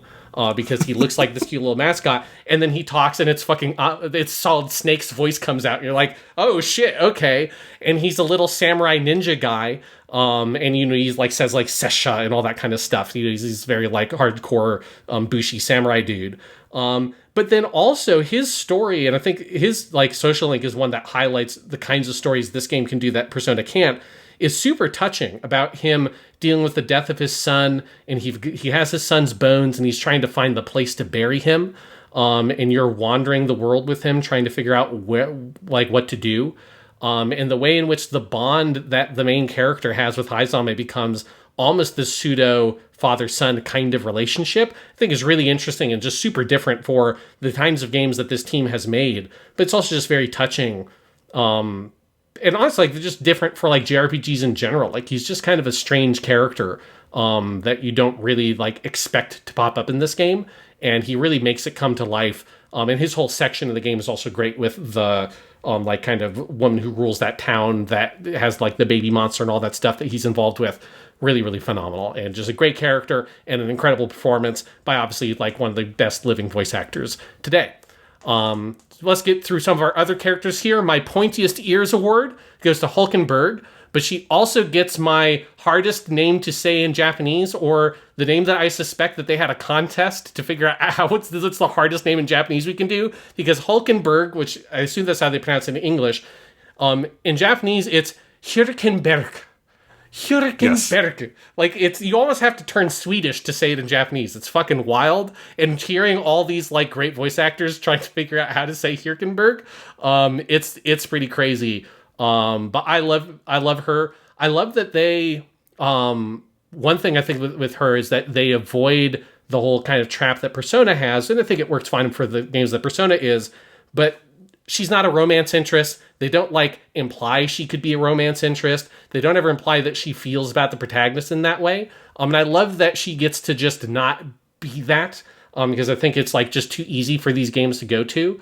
And I just love her, like, whole like kind of stern knight attitude. She's like, that very intense sort of like chivalric knight type character. But she also has these ridiculously gigantic pointy ears. And I love how far they go with the Lucent ears. Like, they're so big. And there's just something about her character design. This is the character that like the studio first showed off in concept art like years and years and years ago. And it's always been a super striking character. Like, that really deep, rich, vivid color of red they use for her hair is incredibly striking. And of course, you have Jaime Saudi doing the voice, and so that's just a match made in heaven. So Hürkenberg, pointiest ears and hardest name to say in Japanese. Best Fashion Award goes to Juna for rocking like this crazy like fucking 60s fashion thing she's going for. Juna's just super rad. I love the eyes and the way they do the eyes for her character and like all the characters in her race. And the weird thing you learn in the social link, which is that they are actually like little babies. And yes, that they like use their glamour thing to transform into adult forms. And the way in which I think that is a great metaphor for the way that we like infantilize young women in our society, and particularly young women in like the arts and stuff like that. And she's like a pop star basically. And I think that, like, the way that they play that with the story is fantastic. But also just that character's whole vibe and look is awesome. Best Bro Award goes to Stroll. He's just a bro, man. He's just with you. He's the guy who's there to say the things that protagonists can't say because, it's a JRPG. So he's just there to like say those things. Ono Kensho does an incredible job. He's one of my favorite like characters of that type. And he's definitely the most like character you recognize from a Persona game that's also a metaphor. All the other characters kind of feel like they break out of those molds. But Stroll just is his role is too important to the way that these kinds of games work in terms of how they're written. And I do think they do a really good job with him and just making him this cool, character that has a lot of like fun personality. I love that his sort of like standing around animation is this little like fidget he does where he kind of has his hands on his hips and he taps his foot, and there's like this pent up energy to him where he's so eager to wanting to like go forward with the mission to, you know, kick the shit out of Louis basically. And there's like this pent up energy to the character I think is really potent. But I would argue, I do think they do an interesting inversion with him versus the Persona versions of that character. Because in Persona, that would be Yusuke in Persona 4, it would be Ryuji in Persona 5. Yeah. It would be kind of Junpei in Persona 3. And one thing that unites all of those characters is that, at first at least, they seem very immature to us.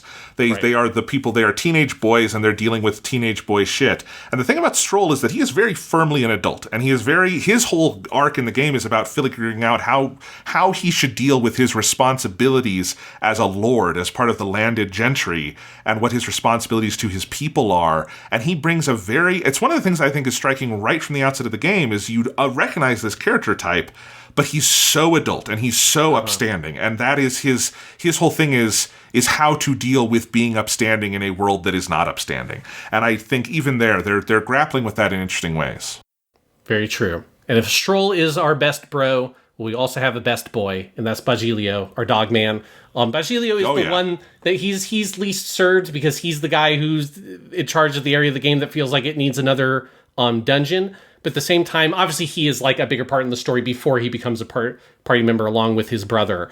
But I do love Basilio. I love his character design. Like there's like this very, you know, you have that sort of like furry character archetype of like how human are they versus how animal are they. And they find like this interesting spot that I feel like I've never really seen art have them exactly at the ratio they're at in this game. There's just like this very interesting, it's almost a little bit approaching like the Cats stage musical in terms of like where they're like drawing that line between the human beast kind of like contrast. And I love his character design, the vocal performance, who's the actor I'm blanking on, but it's the Dansho, the main dude from Iron Blooded Orphans. I just love that guy's voice, and he's just super cool. Basilio is also super cool. I give my Morgana Presents Best Mascot Award goes to Gallica, the fairy. She's just so fucking cool. I love her little tiny helmet and little tiny sword she has when you go in like combat missions is the most adorable thing in the world. And her like little tiny hands when you go into like the menu and you have like whatever menu option is the close up on everyone's hands. She's got a little tiny hand and it's great. But I love her. That is the character that when you have the couple of events where you get to pick one character to hang out with in the main story and you get a little voiced scene with them, I picked Gallica every time just because it felt like she is your like true partner with you through thick and thin. And I do really love her character a lot. And I just think like she really stands out, particularly like amongst the kind of mascot style characters as being very different. There is something about like how close she is to the main character right from the beginning that it kind of like has a little bit of that Navi from Ocarina of Time feel to it, to me. Obviously without the like, hey, listen quality, but that like the narrative sort of like bond between the two characters I find very touching. And then my last one is Ten Shinhan Presents Triclops of the Year Award, which goes to Yufa. Like, Triclopses, it's not a character you, like, encounter very often, but it is fucking sick. And I love the tease of, like, that those people, like, their race, they've got, like, the big crazy hats on for the whole, like, first half of the game, and so you don't know what they look like, and then you go to the island, you're like, oh, shit, they're, like, Ten Shinhan. They've all got a third eye. And I think the boldness of being like, we're going to make like the really cute, adorable girl in the party also be a Triclops is a fucking power move. And I absolutely respect it. It's great. And she also has like probably my favorite class in the game. I love the way the Devil Summoner stuff works. And the fact that it starts with the first level of the class and you're like, oh, okay, yeah, okay, she summons like other monsters you've seen in the game. And then you level it up and you're like, okay, and now she summons devils from the Shin Megami Tensei series, and that's when Jack Frost shows up. And I remember on the first podcast we talked about Metaphor, Jonathan, you were like, you know, it's crazy, Jack Frost isn't even in the game. And I was like, yeah, that's right. He's not in the game, huh? Because I had already... You have to get in pretty fucking deep, I'll just say that. It's like 60 hours into the game, yes, and then you finally see, it's not just Jack Frost, but like King Frost and Black Frost are there as well, all the Frost family. And I agree. I think her archetype is just fantastic, and I love that it's the Devil Summoner, Soul Hacker, all that stuff. Yes. It's great.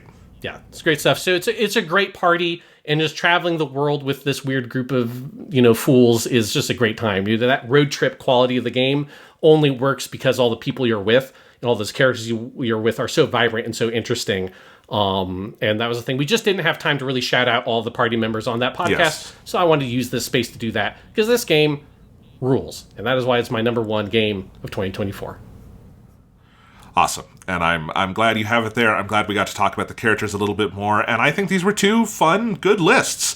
Do you want to really quickly recap them before we move on? Yeah, let's go ahead and go through our lists again for Game of the Year 2024. My number 10, Vampire Survivors Ode to Castlevania. My number 10, Gundam Breaker 4. My number 9, Dragon Ball Sparking 0. My number 9 is also Dragon Ball Sparking 0. My number 8 is Persona 3 Reload. My number 8 is Rise of the Ronin. My number 7 is Astrobot. My number 7 is Persona 3 Reload. My number 6 is Balatro. And my number 6 is Genshin Impact 2024. My number 5 is Shadow Generations. My number 5 is Zenless Zone Zero. My number 4 is Like a Dragon Infinite Wealth. And my number 4 is Yakuza 8. My number 3 is Metaphor Rifantasio. And my number 3 is Astrobot. My number 2 is Tsukihime, A Piece of Blue Glass Moon. And my number 2 is Unicorn Overlord. My number 1 is Dragon Quest III HD 2D Remake. And my number 1 game of the year for 2024 is Metaphor Rifantasio. All right, well, Sean, we're done with the top 10 lists. No more top 10 lists this episode, except... Wait, it says we've got another one on the outline. It says it's time for the monthly 10. All right, Sean, we made it through another episode, the first episode of the new year. How are you feeling? Purely Academic, episode 5 for 2025. I didn't realize we've got episode 5 is also divisible by 5. 2025 divisible by 5. Your list was divisible by 5 because it was 10 items. Our top 10 list was divisible by 5 because it was 10 items. I'm just making connections here. I'm not a numerologist or anything, but I'm just saying, hey, there's lots of things divisible by 5. Well, and next time on the show, for a second I thought we were going to be talking about a movie that was from a year divisible by 5, but it's actually from 1941. It's not from 1940. So let me reveal. Next time on the show, our main topic is something that I think we keep thinking we probably have talked about, but we never actually have done a deep dive on, which is the movie that is sometimes called the greatest movie of all time, and at the very least one of our favorites, and one we reference all the fucking time. I think it's time, Sean, for us to finally do a podcast about Citizen Kane, the Orson Welles film, the movie that changed the course of film history. It also helps that I will be teaching this movie in my intro to film class around the time we record the next episode, so why the hell not just put those two things together and have fun with it. But I think seriously, this is a movie that we reference all the fucking time. Yes. We love talking about Orson Welles, and I think it is probably worth just, let's do it. Let's talk about Citizen Kane. I'm always up for it. I'm very excited. I watched this movie, rewatched this movie fairly regularly. I just watched it again, I think 2 years ago, with my mom and dad, because they had not seen it in a very long time. And I was like, hell yeah, this movie rules. So I'm very excited. And as you say, it is the kind of thing where it feels like at some point we must have done like a weird Orson Welles deep dive podcast, but we've never done a podcast topic on any Orson Welles movie at all. So might as well start with the most famous and arguably the best, Les Citizen Kane.